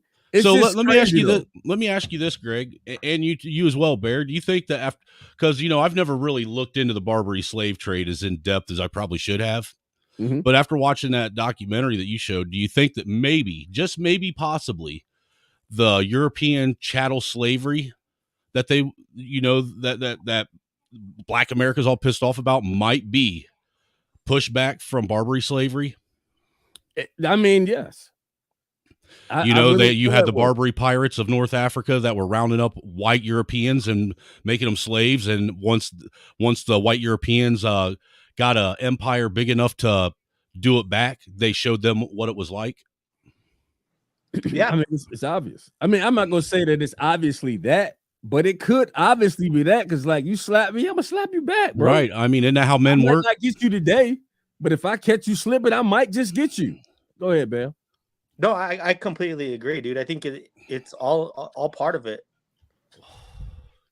I mean, I just one of them things that dawned on me. You know what I'm saying? I know that we're not allowed to talk about the Barbary slave trade. You know, that's one of them things that when you talk about it, you know, a lot of the FBAs and ADOS in America tend to get a little butthurt, and because obviously it invalidates a whole lot of history that they like to hang on to. Yeah. Well, dude, I mean, that always goes back to the argument too. With like, I always talk about because I live in Colorado, and this was part of stolen land from the Mexicans and the natives, dude. But I always tell people, dude, it's all in the details. It's not stolen; it's conquered. When you back in the Vikings days in Europe, all through Mesopotamia, dude, when you lost a war or a battle, you lose your land, you lose your people. They become part of the conquered group. It's been like that for years. So, well, correct me if I'm wrong, Bear, but even though it was conquered land from the Native Americans, at that time we were under English rule, but did not England pay the Indians after they conquered them for their land as well? Yeah, they were paid too, and so did America. America paid for it as well through the Louisiana Purchase. Right. So they were technically paid twice for all of the westward expansion. Plus, you got to factor in they gave them back the reservations, which are terrible, but they gave them back that land. Yeah, but them reservations ended up becoming very mineral rich. Very mineral rich. A lot of them are still mineral rich. But look, I don't know how you make peace with somebody that's coming and take your land though. Okay, you paid me, but I don't have my land no more. Like, you know what I'm saying? Like, okay, look, I'm gonna pay you, but you got to give me your shit. Well, and look, let's IRS too, bro. IRS will just jack you. Well, let's keep it real, man. It isn't like Europeans came to America and didn't do anything that the Indians weren't already doing to themselves. Exactly. You know, and that's another one of them caveats that always is overlooked. They make it seem as though the Native Americans were these peaceful, loving, kind, caring people that just lived in harmony with nature and everyone else, and that is far from the case. Bro, they would eat each other. I mean, dog. What happened? They were savages. The Indians. These are my ancestors. They were rough, bro. Aztecs? I think the Aztecs sacrificed like 1,000 people in like 48 hours or something like that. Well, I know the Iroquois, they actually asked the Europeans to fight with them against what was it, the Comanche tribes or some other big real big tribe of Indians, because the Iroquois, I believe it was the Iroquois, the Blackfoot, and then there was another group, the Cherokees, Sioux. And the Sioux were the Sioux. The Sioux were out west, right? Yep. Yes. And the Iroquois were over here on the East Coast with Cherokees. Yeah, and Chickahominy. The Chickahominy and Cherokee Indians were cousins. See, the thing is, a lot of Americans don't know that our very Constitution, the framework of it, was actually inspired by the Cherokee Nation's own form of governance and what they called not the Cherokees, but the Iroquois governance and the Iroquois papers. Hey, listen, sometimes you can just be too smart for your own good, man. Like, I've never heard anything like that, but I'm looking for that. But look into it. I'm serious. No. I'm not even being funny. But yeah, I'm listening. I'm like, okay, well. Yeah, well, like I said, it wasn't the Cherokee, it was the Iroquois, because a lot of the Iroquois actually sided with the Europeans when they came over here. You know, they band together and they fought a lot of the warring tribes with the Iroquois. The Iroquois, and like I said, when we actually declared our independence from England, we took from the Iroquois papers their own form of governance that they had and used that as a way to form our own governance, right along with the Magna Carta. That's painful. Hey, I don't mean to interrupt, bro, but guess what they're gonna put in my town where I live? A nuclear power plant. We're going nuclear out here in Colorado. Dude, nuclear is actually the cleanest and safest energy that you can have. Hey, look, make an investment, man. Hey, look, make an investment now into nuclear energy. If it's in Colorado, they're gonna be tearing down one of our coal plants and putting up. I just got the paperwork. That's why I know. I'm actually pretty excited. Yeah. Hey, make a donation to the cause, because if you make an investment in nuclear and it's coming to your town and you make that investment before it shows up, you might get a pretty decent price on some shares. Watch it grow. And nuclear's actually gotten a whole lot safer and cleaner over the years than it used to be when they first started doing nuclear. They don't have half the waste that they used to have now. Oh, no. I know. They learned a lot after Chernobyl. They learned a lot about nuclear. Well, that, and they learned a lot after the Fukushima explosion as well. The one in Japan, that's Fukushima. Japanese. I know a little something. So look, let me ask you this though. I'm going to throw a question out there. Even though Bear, you didn't watch most of you didn't get an opportunity to see, the earlier material. So I think you caught a little bit of it. Mm-hmm. If my question earlier was, if being the descendant of a slave qualifies you to get reparations, should white people get reparations? Being that there is formidable information out there that's absolutely true and easy to find, documented. White people were slaves, and they're descendants of slaves also. What about the reparations for the white folks? What about the Latinos? And the Latinos. Look, we'll touch them next. We're going to talk about the white brothers and sisters first. Well, it's their month. Well, look, it's like this. As far as I'm concerned, I'm like all the other brothers in America. If America wants to start handing out reparations checks to everybody that can prove they're a descendant of a slave, regardless of what slave trade it was, I'll take a check. But other than that, that being said, I think it's kind of a moot cause. It really is. You're not actually you're not fixing anything, nor are you paying back anything that was taken from anybody. We're 3 generations removed from this now. You think only 3? I think I don't know. Depends on how you calculate. Well, I'm saying at least. Yeah, no doubt.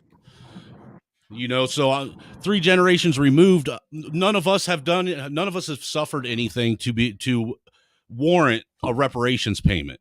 Now, if we were talking like maybe the children or even the grandchildren of somebody that was a slave, I might give you that argument. But we're past that even. Well, let me ask you this: if you can prove that you are a descendant of slaves, and it's where you're saying nobody has suffered anything to the magnitude that reparation pay is necessary or a need to satisfy, because you're not going to fix anything, even if you get if you're giving the money to a bunch of people that know absolutely nothing about what to do with it once they get it. What about the folks that are going to say, hey, psychologically we're still in slavery because it's some say the Stockholm syndrome. Some would say, stop listening to your mammy, stop listening to your auntie, stop listening to Big Mama, stop listening to all these women in the hood that are raising all these kids, trying to convince them that they're victims. Stop listening to them. Stop listening to what people are telling you and actually look and listen and see what's going on in your lived experience and tell me if it jives with the narrative you're being taught. Hey, so Bear, have you experienced any, things similar in your community? Or, somebody may feel as though, hey, we really don't have an opportunity because of some law or, some racist governor or some racist president. Bro, there hasn't been any. When it comes to the Latino community, we were in the same basket during the 50s and 60s, bro, but I don't think we deserve any kind of reparations for it. And we're the one group who doesn't complain about it. Whites don't either. Because, look, dude, honestly, the poor white people were in the same boat as poor blacks, poor Mexicans. Poor people were poor people back then, plain and simple. They were all crapped on. Yeah, bro, like I lived off of, when I was 12 years old, I was homeless, living in a car with my mom. And I'm very highly successful. I got 3 incomes coming in for myself. It's all about hard work and what you decide to put into the work. And I don't need reparations. I don't even think anybody needs reparations. You need to just get your ass to work, get an education, and don't have kids out of wedlock. Well, if I can, the other thing that gets pushed too is people have been lied to about this whole 40 acres and a mule crap. All right. This reparations that they think they're owed, because that 40 acres and a mule that they're talking about was only offered to people of South Carolina from the South Carolinian government. It was never put into any kind of law by the federal government. Plain and simple. You can look into that. I probably should. I think that's worth it. What'd you say, Bear? So you going to Subway to get a Bear sub? You know, and you know, that's pretty much, you know what, Greg, that's the same as people trying to say that the Constitution said that, you know, black people were 3/5 of a human being when it never said that. It doesn't say it anywhere in there at all, you know? Well, look, the argument about the 3/4. Or yeah, there you go. Is, or it was 3/5 because it was a 3/5 compromise. So yeah, it was a 3/5 compromise. What I'm saying, I've heard it. I'm going to go back to the 3/4, and then the 3/5, and that was a compromise indeed. But so many people that I know, most of the folks that I know, never even picked that portion of the writing up and looked at it. I mean, we keep listening to everything that we hear, and you know, having an emotional response. And you know, and that's part of the program. The program is to touch the emotions of the human soul and, you know, manipulate them from that place. But before you say it, can I see if I know what it is? Yeah, but damn, can you just look? I mean, at least give yourself that, right? Look into it, maybe research it a little bit before you just take anybody's word for it. Right. Because wasn't it about statehood and people having enough basically having enough citizens in order for states to claim statehood in the Union at that time? That's what the whole 3/5 compromise was all about. I know. And people should read it. You should read about it. You know, the race baiters and you know, the European haters, they twist words so masterfully, should I say. They've been doing it for a lot of years, Greg. Huh? They've been doing it for a lot of years, bro. Look, you got people like Charlemagne the God. And for real, he's just a slave catcher. And it's sad when you look at and when you listen to what he's saying, and he's talking about, you know, white supremacy, the white man this, the white man that, while he sits in this beautiful place of comfort with all his money, he's still talking about this stuff. And it just blows me away. I don't get it. Yeah, sitting up on the Breakfast Club in a $1 million studio, exactly. You know, wearing designer clothes that none of the people that listen to him or watch him can even afford. Yeah, you know, living a totally different lifestyle, high off the hog. He's up in the ivory tower with all these other fools that he's complaining about, sitting and trying to claim oppression. That's what I'm speaking of. You know, and it's disgusting. It's sickening. And for the people that just grab that lie, hold it dear, not able to see what we're talking about. Brother, Charlemagne lives a lifestyle that these kids wish they could live. And he's stealing that hope from them by telling them that they can't accomplish anything because of the white man and his supremacy. Well, for someone who is so oppressed and held back by the white man and his supremacy, I find it ironic that he chose Charlemagne as his stage name. Interesting. Exactly. That's the name of a European man. So, yeah. And again, that's the slave grabber mentality. You know, to continue to make slaves of people psychologically on one of the most prominent radio stations in the world that, you know, that brown and black people listen to. He's got that humongous platform, and he's not telling anybody that, you know, that they have the power to create their own future. If anything, he's part of the problem, and he's the one that is actually hindering and putting up these mental roadblocks for young black men and women that they should not have. I mean, because let's be honest. Is there still prejudice? Yes. Is there still racism? Absolutely. Are there still people that actively practice racism in their daily life? Absolutely. But is that a common occurrence? And is that something that actually affects anybody in today's society in America? I mean, it possibly could, depending on the position of the person that may be really a staunch racist. But on the common experience of regular everyday people, you just don't see it like that. No. It's not in your face. You know, it's not, you know, overt, and, you know, it's, you know, your ability to see it or feel it emotionally, because most people, just regular old everyday people, are not walking around hating people like that. Like, I'm not black hating white people, and white people aren't. I mean, they may not like me, but, you know, that's okay. Like you said, it still exists, but that's not everyday experience or common experience in this country. If we want to keep it a buck, to keep it really real, black people are more racist to black people than anyone. White people are more racist to white people than anyone. That's a taboo conversation. That's like off limits. That's too real. Like that's too in your face honest. That's where the real racism is. People being racist to their own kind. You know?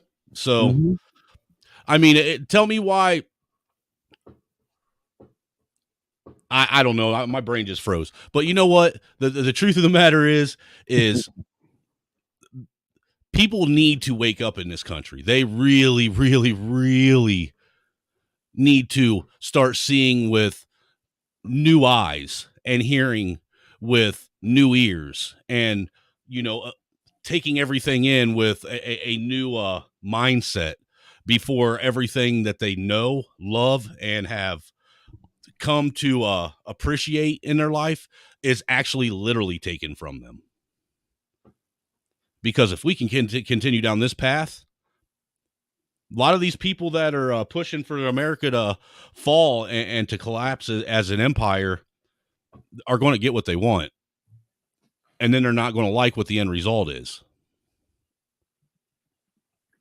Well, I'm hoping it doesn't go down that way. I'm hoping that, the light comes on sooner than later. I can see a little glimmer of light, breaking through all of this darkness almost every single day now.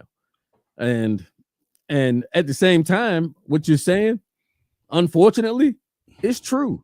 It was true in Hitler's day. There was just a group of people that were going to go along, with the tyranny because they were too blind or too ignorant or both to recognize, the enemy's ploy to cause them to be divided amongst their peers. Not really being aware that that's the strategy, and they fail head first for it. And that is unfortunate because it's going to be the same thing here. It already is. Same thing here. There's have you ever heard the song by 9 Inch Nails, Happiness and Slavery? Not a avid listener of 9 Inch Nails. I mean, that's way too long if you ask me. I'm just going to give you a couple lyrics that they said right from the start. I mean, and listen and tell me if this isn't modern day American people who advocate all these things we're talking about. The lyrics go, slave screams, he thinks he knows what he wants. Slave screams, thinks he has something to say. Slave screams, he hears but doesn't want to listen. Slave screams, he's being beat into submission. Don't open your eyes, you won't like what you see. The devils of truth steal the souls of the free. Don't open your eyes, take it from me. I have found you can find happiness in slavery. I don't find no happiness, sir. I don't find any happiness, sir. I know you and I don't, but you know what? These people that keep saying that they're being oppressed and being held back and they're victims of white supremacy and all these other and systemic racism obviously are very happy being slaves. Otherwise, they wouldn't continue to advocate for it. They wouldn't continue to push it. They wouldn't continue to keep trying to make it a thing. And they would not sit and basically push to continue to stay a marginalized or oppressed group of people in this nation.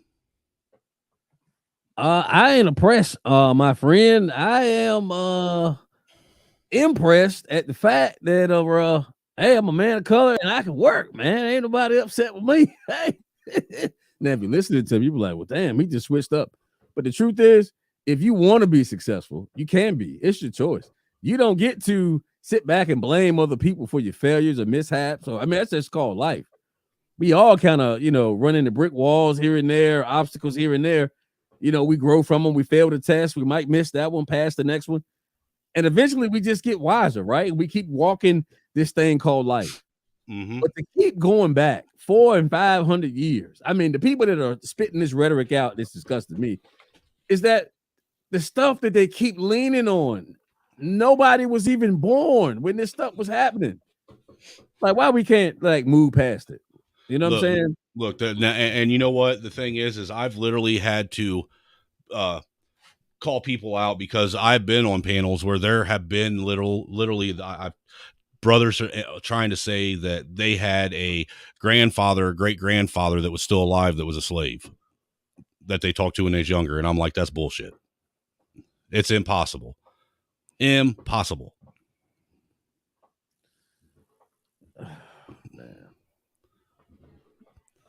You know, and the reason why they're able to push that. Give me a second. I got to read this comment. Sugar Baby 1010 said, Bear, people do not realize the privilege of being an American. I have to agree with you. And Bear responded, we are oppressed by our own mentalities. Can we get an amen? I wish I had my applause button. I might have one. I think I got one. Matter of fact, hold on. Woo. No, wait a minute. Oh, I do. I do have one. I think. Yep, here we go. Crowd, baby. The crowd.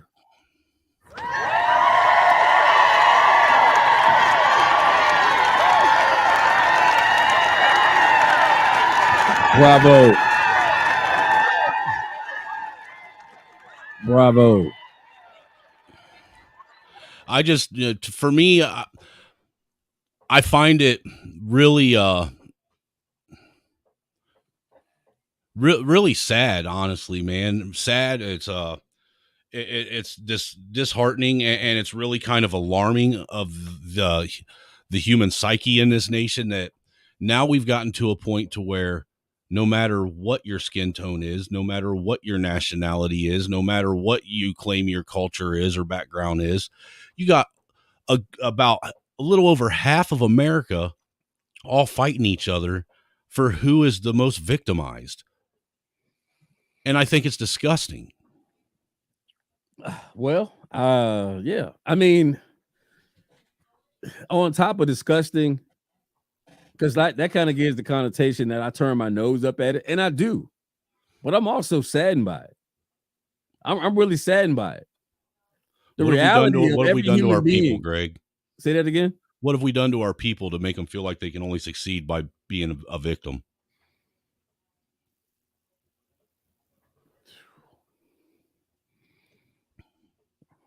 Well, because they're all our people, regardless of skin tone. I know. I mean, which is why I'm pondering the response, so I can make an intelligent response, because it's like, what do you say in the face of such, open bigotry? Bigotry used to be something pointed out as atrocious, something to be separated from. It was disgusting. And the stance that a lot of pro-black groups have taken by calling white people inherently evil, killing white people in the streets, telling people to be sorry for being white.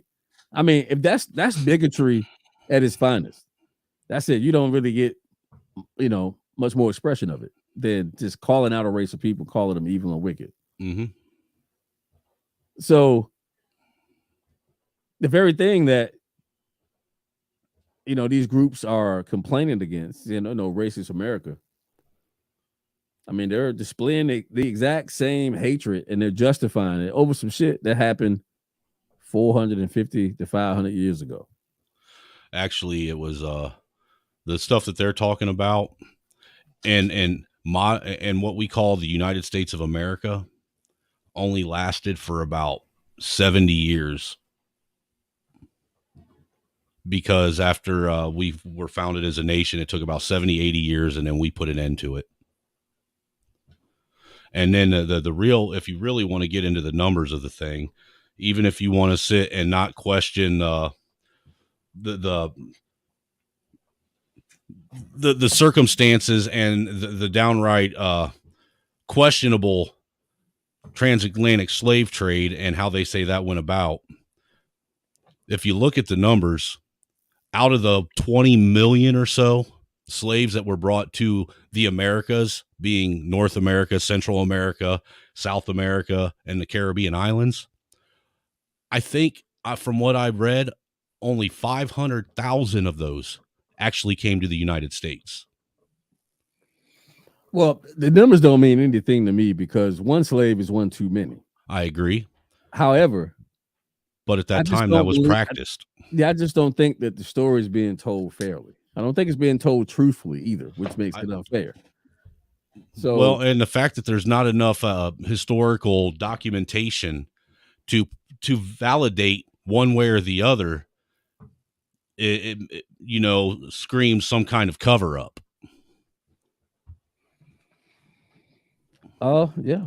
I'll cover up. I never looked at it that way, but some of that, I mean, obviously being covered up because all the truth is not being told. You know what I mean? That's just what it is. There's all the truth is not being told. Just a particular type of truth that really isn't the truth at all. And it's stirring so many people at the emotional level. And we see it, playing out in the streets with riots and protests and stuff like this. We see this all over the country and in other countries. And we don't seem to grasp them in the mindset, or we don't adhere to the mindset of, listen, we all have a right to exist. Every single human being does. Mm-hmm. But there's a difference between existing in your world, creating your own world the way that you want to live in it, and respecting those same creative, abilities and that same responsibility for, self-creation and the continuation of self. Why not, support that? But, on the other side of this, it's like we got people that say, hey, we want you to be tolerant, but they don't tolerate the fact that everybody doesn't believe that children should be spoken to about sex when they're in the second damn grade. Like, and so we shouldn't be free to just, not like that, not appreciate it, not adhere to it. But we're supposed to adhere to the fact that they want to have sex with children and change pedophilia into something called minor attracted person to make it acceptable scientifically, in the realm of psychology. So they can push this shit, in schools and in colleges to brainwash a whole nother generation. That's what disturbs me. Yeah. And you know what? I was on Chaotic's panel the other day and got into a pretty heated debate with somebody because look, almost all of us except for him were on the same consensus that anybody that so much as even touches a child in a, pedophilic manner, they should be, in my opinion, they should be put to death. That should warrant a death penalty when you have no problem, you don't have no moral compass, you don't have no conscience, and you're willing to attack the most innocent and helpless of our people, and that's our children. But this dude honestly believed that there was a difference between some pedo, smacking some kid on his ass, or, going all in. No, I'm not willing to sit and negotiate with a terrorist, for one, and put levels on this. You mess with a kid, you're messing with a kid. Plain and simple. Yeah, and it's evil, plain and simple. I mean, and that used to be like something that was normal in America. Like, that was something we could all agree on at one point. Yeah, exactly. Like, that was not a discussion. That was not up for discussion. Adults touching children in inappropriate ways, forbidden all the way around the board. And now we're making laws to normalize it. Well, Greg, it's become so common and prevalent now that almost everybody in America has some kind of, actual real personal connection with some kind of pedo in their life, be it, a relative or otherwise. And that's disgusting. That's sad. That's the state that we're in now. It is. Black Watch, welcome to the stream, brother. Good evening. What's up, Black Watch? Yeah, I agree with you. Like, on what planet and what galaxy and what dimension can you actually listen to someone talk about children? That's right. Like that's like the Twilight Zone. Right. It's insanity. I mean, stuff goes on, but to actually bring it forward into some sort of a law of acceptability, that's insane. It is. And see, the thing is I wouldn't just hurt somebody for my child. I would hurt somebody if I saw them hurting someone else's child. You got it. I mean, when I first heard that thing, I'm going like, this is a joke, right? I mean, somebody's got a sick joke. Oh, you watched that stream, didn't you? Yeah, like it's. You saw me and Barnabas getting into a heated over that. It's beyond comprehension. There's only one way a child is treated, and that's with love. Love you. And respect. See you in the morning. It goes with being human or whatever you want to call it. You know, I think you one time said someone wasn't something to the effect, when it comes to my children, I will give up my freedom. Absolutely. I will. Absolutely. I would risk my freedom and my freedom, my liberty, and my own life. Yeah. For my children. You know? And see, that's the thing, Black Watch, that I've noticed is a lot of folks that have that kind of rhetoric and push that ideology like Barnabas was trying to push also always seem to be people that don't have kids of their own, trying to dictate what should be okay with everyone else's kids. I mean, to me anyway, you know, you get married, you have, you know, maybe too young and you go everything like that. And the boy's one thing, but you look into your daughter's eyes, your whole idea of womanhood changes. It shifts. It's like a new awakening, and you will defend that. You know, it's I don't know if anybody experienced that, but I did. Yeah, I've got a daughter that's an adult now, and I when my middle daughter Grace, I remember when she started going through her change, and I saw that in her eyes, that she went from having that innocent look as a child, yeah, to once she started coming into a womanhood, the innocence was almost gone. You know, it was you could see awareness in her eyes. Yeah. But it's almost like, you know, it's a little girl that you're holding, you know, like an infant or something. But it's like it's not. It's a weird thing. And I think personally, you change. You just kind of go like, you know, it's reality, but it's almost like it's sanctified. It's a strange thing to go through. I know, like, I don't know about you, but myself, once my daughter started hitting like a certain age, you know, like getting into high school, and then even my oldest daughter, and once she hit 18, 19 years old, I had a hard time even looking at 18, 19-year-old women. Yeah. The same way.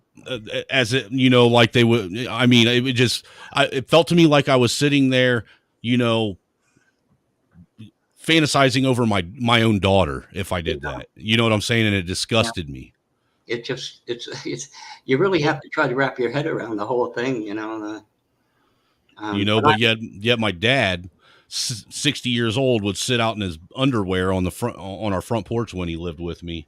Yeah. And see a bunch of high school girls go running by from the track team or whatever, and a few more ice cream seasons. And I'd be like, dude, that could be those girls could be your granddaughter. You're disgusting. It's hard to let them go. Hey, bro. Hey, look. It's not funny, but I see a lot of old heads doing that though. I mean, they like be reminiscing, boy, if I was that young again. It's crazy. I see it happen all the time. I laugh at it. That just brought me back to it, like, hey, old fart. So they were looking at them young girls. That's a few more ice cream seasons. Don't look at the children like that. It's sick. It's really twisted, man. And, you know, on top of it, this whole, you know, that last month, Pride Month, it really blew me away. What twisted my mind and had me thinking, like, I can't figure this out. Like, why are parents taking their children to drag shows? This blows me away, man. Well, I think Pride Month should be done away with, because I think I also think it's absolutely it's disgusting, and there's psychological warfare as to why they put Pride Month in June. June is also when you have Father's Day, and then they also put Juneteenth in there, you know, a day for black folks to celebrate in America, and specifically black men to celebrate. So I find it interesting that's the month of all months that they decided to make Pride Month, to basically take any kind of actual self-worth or pride away from actual fathers and dads. Well, I actually have some information about why the LGBTQ Rainbow Coalition chose June, and it's a lot deeper than what you just said, even though it includes the things that you just said. Hey, Bear, you driving too fast, man. Sound like you in a race car. Going to work, bro. I was just gonna I wanted to touch back on something that you guys were talking about a few minutes ago. That's why I jumped on. All right, go ahead. You remember you said you were saying that you wanted people to go to prison if they hurt a child, damage a child, touch a child. No, they should get death. That's what I said. I was gonna say I completely agree with you on that, man. You know, it's crazy if you're looking back that these people are trying to be maps, they're trying to join the LGBTQ, whatever community, the satanic community, and corrupt our children and stuff like that. But haven't you noticed there was a case back in the 1990s, I think 91, Mary Kay Letourneau. She was the first teacher convicted of having sex with a student, having kids with them, getting out and getting married. Do you remember that lady? I remember that lady. I do remember that. She got 15 years in prison, right? And we're set to set an example out of her. Nowadays, you got these teachers that are sexually assaulting their male students, and one happened here in Colorado. She got fucking probation, and she got to keep the baby that she had from a 12-year-old. I saw that. That was a black woman from over on the east, I think New York, that happened with, wasn't it? No, it was here in Colorado. It was in Fountain, Colorado. Got knocked up Didn't they claim the reason why they dropped it and gave her probation is she pled to an incest charge? Nope. I don't remember. I did a video on it on the All American Chicano Network. But it's getting to the point where they're not even convicting these people of these horrendous crimes. And I think that if you get convicted of touching a child, especially if you're a person in trust, you go straight to court. You get convicted by 12 members of you don't even get a plea deal. You go straight to court, and from there, we're building the gallows, and the one of the parent gets to pull the lever. I think public execution should come back. I completely agree. Okay, y'all are kind of brutal. Public executions, I think we should bring the stocks back and put them right in front of the courthouse where they belong.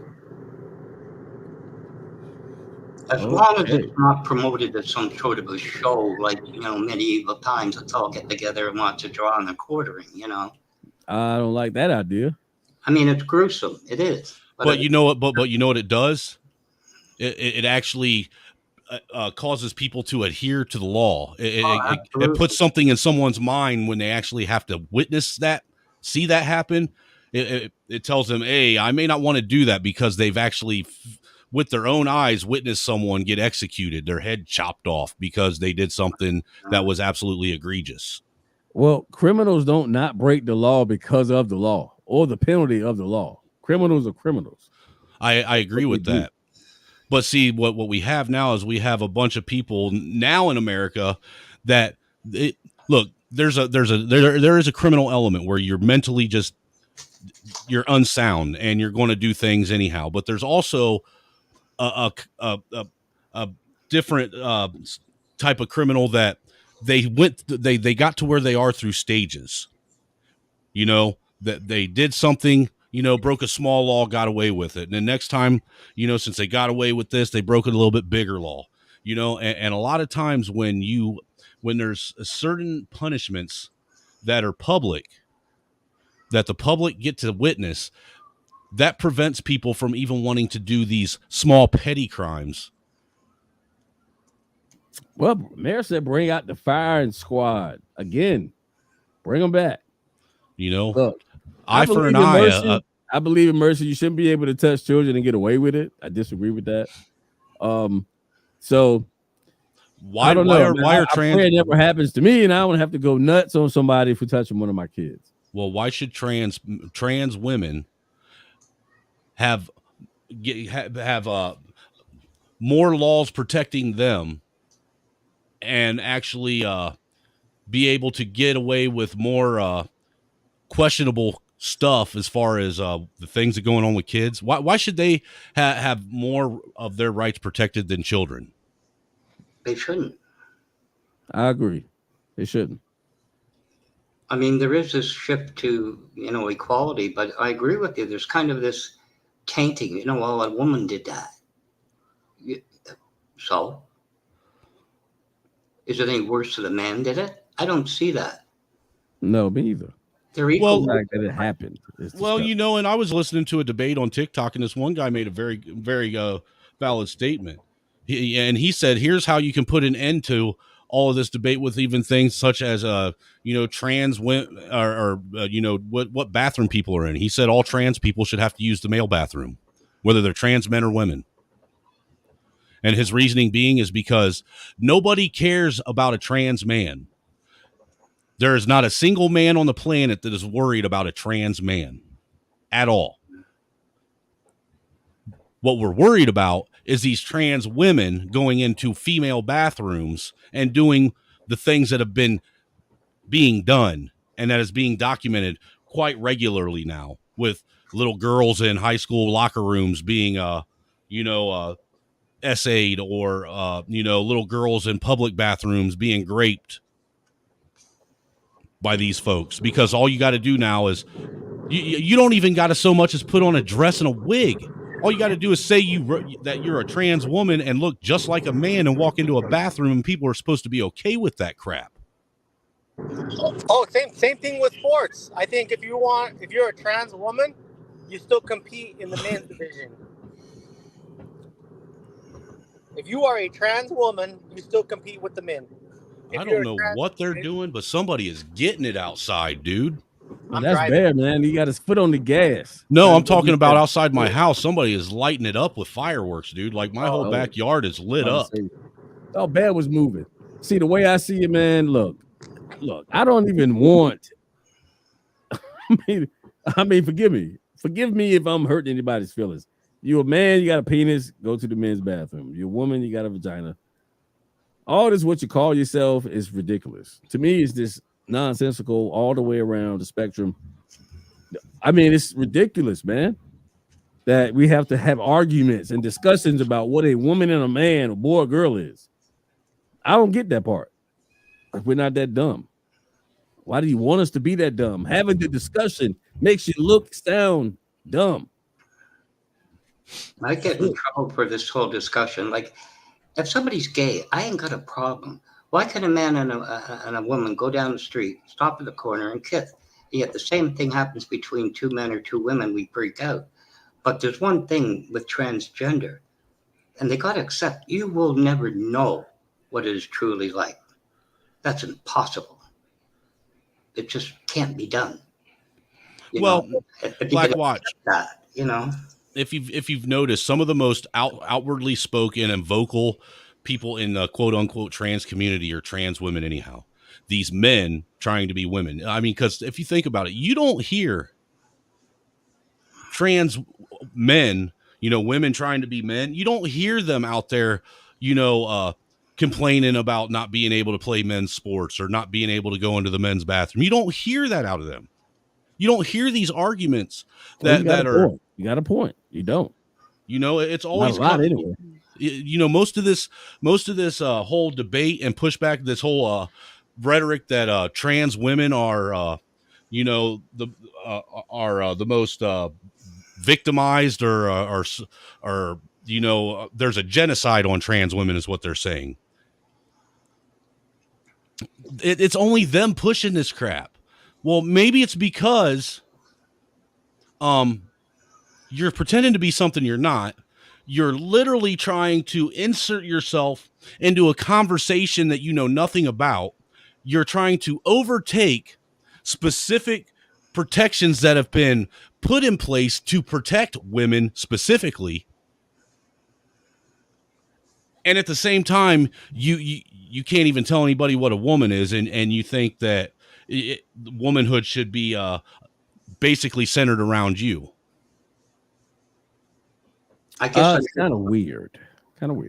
I guess I'm going past the social acceptance, that you could actually be, like a man become a woman, which is a disturbing operation to my mind. Bullshit. But if you go with a man, become a woman, you go with a man, you'll never know what it's like to be with a man. You won't. It's impossible. That's what I'm right. saying. I get what you're saying. And if they're trying to, as a man, you know what I'm talking about. You will never have that sensation. And woman, it's impossible. So you can't get what you really want. Right. And you know what, to add to that, Black Watch, if you notice, most of these trans folks, they have to be validated by everyone else. Yeah. You know, so there's no way that they'll even convince me that transitioning makes them happy and puts them where they want to be, because if that was the case, then they wouldn't have to have everyone else's approval all the time. Well, I think everybody can, you go through growing up as a man and everything else. If you can get to the point where you're happy with yourself, you're okay with yourself on those levels, that's the greatest achievement going.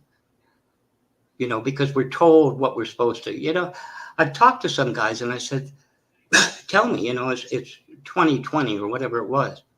You're with a serious relationship. Does it ever cross your mind about her previous ones? And it does. It's instilled. It's still bred within us. If you get to be happy with who you are and you're okay with who you are, that's quite an accomplishment to me. Oh, dude, that's I think that's the whole purpose of life, is to, to basically, be happy and okay with who you are, to be feel comfortable in your own skin, to be able to be yourself and accept yourself. Yeah. Well, shoot, if you're not accepting you, then who the hell are you accepting? And if you're not being you, who the hell are you being? And how are you doing it? This is where some, you kind of went, I don't know about your prejudices in the Americas, because you can go all the way down. It could be argued through the Bible, but to the Egyptians, there's in slavery. It always is. You can go you can go beyond the Egyptians. You can go all the way back to the Mongols. Yeah. I mean, Genghis Khan owned more slaves than anybody on the planet. But there's one aspect, regardless of color. You ever looked at religion, the prejudice? Oh, yes. Because absolutely. There's one thing that irritates me personally, and I won't get too far into it, where, I have my values, if you know what I mean, my experiences with the idea of a deity, and I kind of concluded, no go. And then they turn around and say, you're a heathen or whatever they call you, but I'll pray for you. I feel like slapping them silly. Personally, it's the same. It's a prejudice. It's a prejudice. It's a put down. Like you say, whites to whites, black to black. If you look at the prejudice, it's almost perpetuating in the groups have been prejudiced against. They still perpetuate their own thing. And it's kind of, if I could, what I'm talking about. If they, as a group, which is bull, that certain, men of color are endowed with a certain thing. They're cool with that. It's not true. But that's okay, like that little society label on them. It's just, they keep doing it. And the same with whites and everything. You're self-perpetuating the same prejudice. On one hand, you think it's glorifying, you're black or you're white or something like that. And then when it turns around and kicks you in the butt on the other end of it, that's prejudice. That's not fair. Well, Black Watch, I'll be honest with you. One of the things that I've actually been pondering on the last probably 4 or 5 years that touches on that whole idea of prejudice, racism, and whatnot is, personally, I'm at the point now in life that I don't care if you're prejudiced or racist, because me personally, who am I and what right do I have to tell you who you have to like and not like? If you want to be a bigot and you want to hate people, fine, do that. That's your right to do so. God gave you free will to feel however you want and conduct yourself as you see fit. But he also gave me free will to not have to fuck with you too. Yeah. And that's the part they don't like. They don't like that part. No, you're going to fuck with me, man. You don't have a choice. But you do have one. And they want to force it on you. Hey, I don't mess with you. Oh, you're going to mess with me, buddy. Or you're going to jail. See, that's the whack part. But you want people to accept you, but now you're not going to accept anybody else and what they believe. But well, I think that's a lot of the reason why the LGBTQ and specifically the trans movement has attached itself and latched on to the black oppression and racism movement in this country as hard as they have.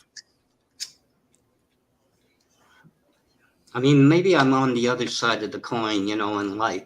But the way I look at it now, particularly the last number of years, 2019 and on, you know what I'm saying? I'm not worried about my great-grandchildren, which I do have. That's their parents' thing. I just want to be happy the rest of my life. I just want to have a decent life. You know, and you deserve that. But this is, I mean, it's not like I started work when I was this and yada, yada, yada. It's just a serious point. That's all I want right now. I want a decent meal and the thing, a roof over my head, and a bit of happiness. That's all I want. You know, and if it's kind of like, well, what about the next generation?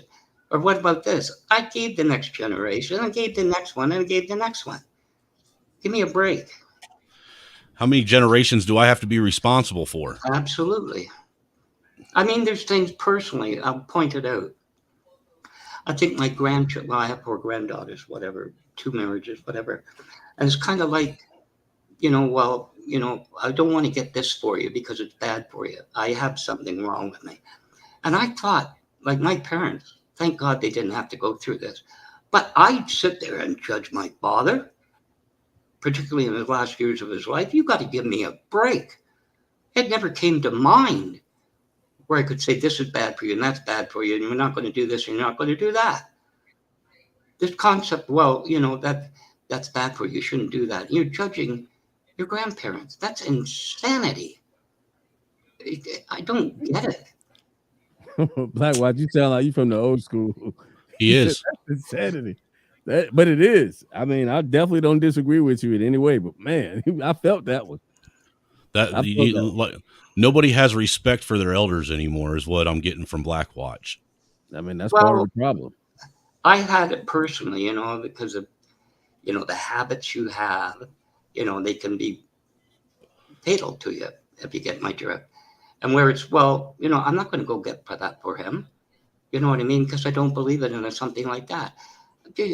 My dad died of a stroke, and I know where it came from. I have no doubt.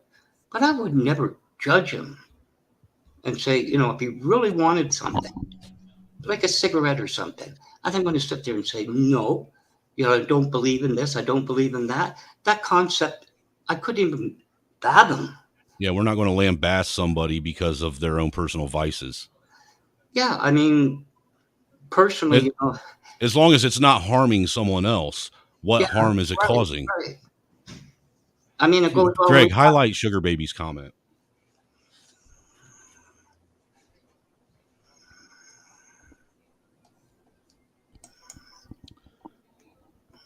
And I didn't mean to interrupt you, Black Watch. No, that's okay. No, that's cool. I mean, I want you to continue on with your thought that you had.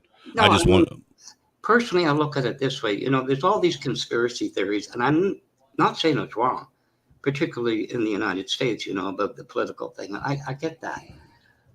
Why don't they see, I'll just say PMI International. That's Murder Incorporated. It always has been. And yet it just goes on, and maybe there's no answer to it, but, there's things that have been around for generations, and somehow it's just dismissed, and I kind of thought by the time, when I look at it, by the time I was born, they would have, tobacco is no good, for one thing, and it just keeps going. The crazy thing about the tobacco is it isn't the tobacco that's bad for you. It's all the chemicals and preservatives they put in the tobacco. Well, it is bad. I mean, you shouldn't. You shouldn't. But what I'm saying is you wouldn't have near the disease from tobacco as you do if they didn't put all these additives and preservatives in the tobacco when they're. I beg to differ. Just saying, man. Did you know there was a king of England that was euthanized by the royal physician? Early 1900s. I did not know that. It was, I don't know, it was Edward's son or something, and I think it was George. I'd have to go back and look at it. And the physician at the time called his wife and said, tell the London Times to hold the press. He wanted to go to his son and say, I can't let your father suffer like this. But the two of them hated one another. Absolutely hated one another. He got joy out of it. The next king of England wanted to see his father suffer. And it wasn't until the physician passed away and in his papers, him and a nurse euthanized the king. But the point is tobacco. Say what you will about Elizabeth and Philip. They were the first royal family or members that never smoked. Margaret, and everything else. But I know it's, we could go on about smoking, drinking, and everything else. But the thing is about, I have a granddaughter, the eldest one. She'll say, well, I can't see you because of what you got. I'm not going to use the car and bring it over to him. And the concept that I'm being judged, this isn't bad enough, what I have to go through. But I'm going to be judged. I'll be honest with you, Black Watch. There was a point in time where I wanted to see bad things and happen to my father, and I judged the crap out of him. I ain't gonna lie. I'm not even gonna lie a little bit. I mean, I've gotten past it at this point. I mean, I still don't have a relationship with my father. I've forgiven him for the things that he's done. Yeah. But I didn't forgive him for him. I forgave him for me. Oh, yeah. I mean, my ex, I was married 22 years, is going to be almost 30 apart. I spent 10 years, I hated her. I loathed her very existence. And I don't know why it got that strong, but I had to let it go, like you say. It was, causing health issues. It was causing, outlook on life, outlook on, frankly, women. And I have to let it go, like you say. But one thing I found, I kind of thought, why did I bother with YouTube? I went through something last night that I foresaw, and I never thought I'd have to do it, but I did it right on the live, But I've met people, There's people in East Yorkshire, England, a couple.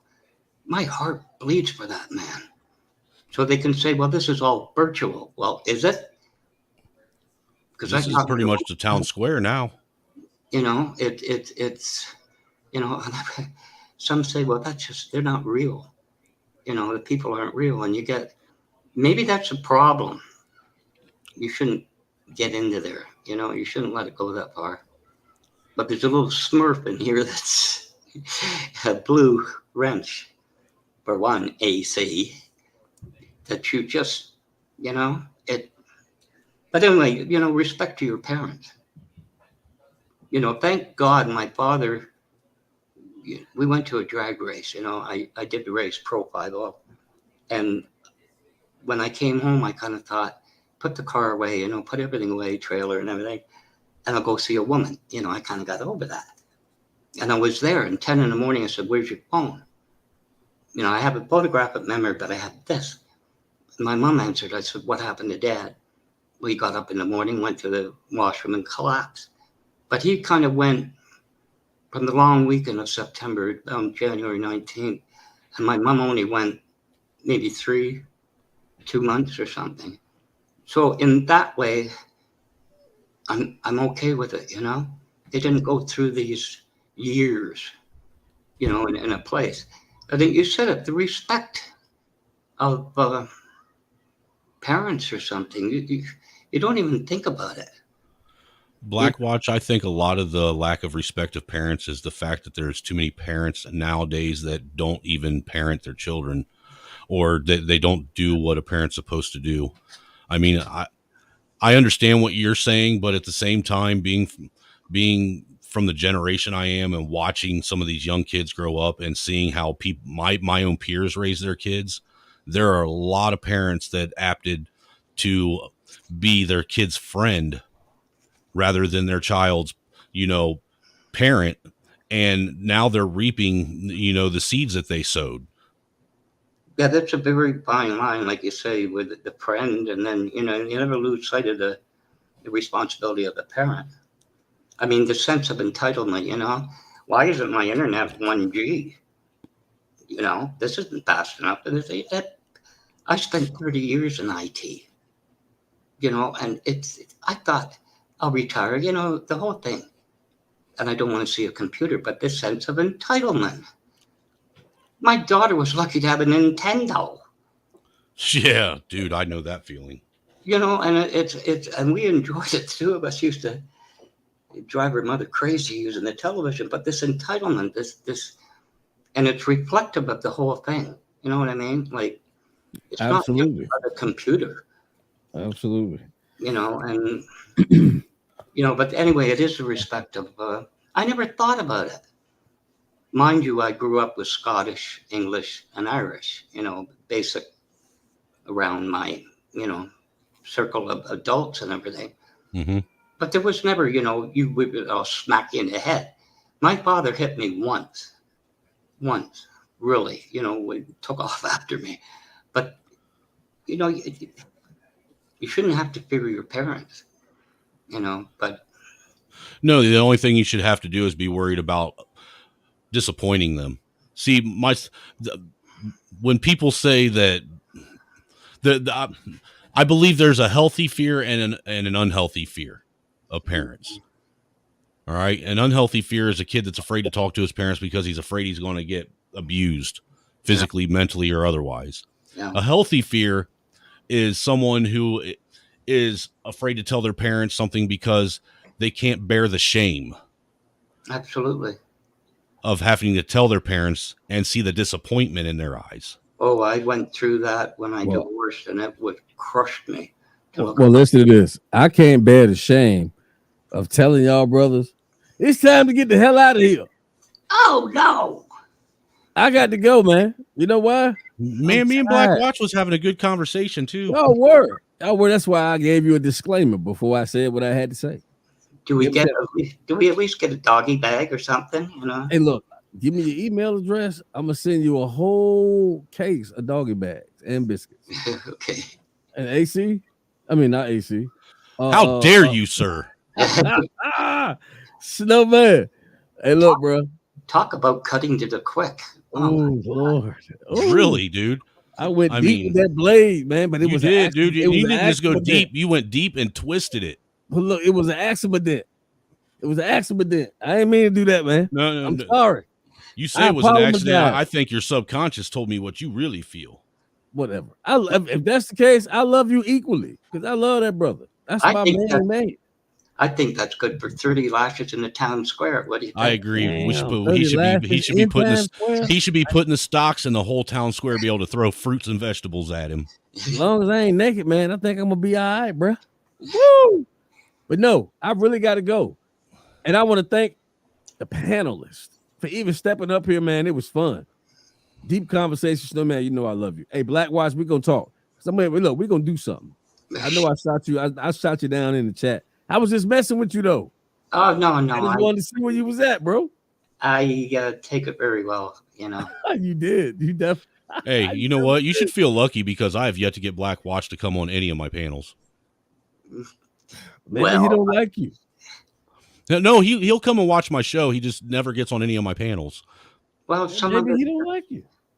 Some of my views people just don't, and that's okay. But I'm solid with them. I'm not going to change. But that's what I like about what I do over there, Black Watch, is I want people with opposing views to speak their mind. People need to understand and know that everybody doesn't think the same. That we don't have a hive mind. We aren't the Borg. We're individuals. 4, 3, I just think, very quickly. Talk about blast off. All right. I told them to go. They wouldn't go. I had to get rid of them. I'm sorry. But I love y'all. And I sure appreciate you for coming on the show, checking me out.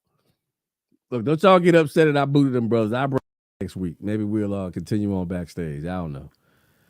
However, I do appreciate y'all hanging out with the real one. The real one. Tonight. I appreciate you, man. We're going to go out tonight, man. Just a little flavor. Not a whole lot.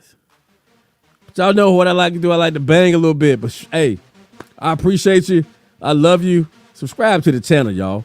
Share me out there to some of y'all friends and family. Y'all know all we got is each other. I'm going to get with y'all next time. Listen to the music, man. RGKS.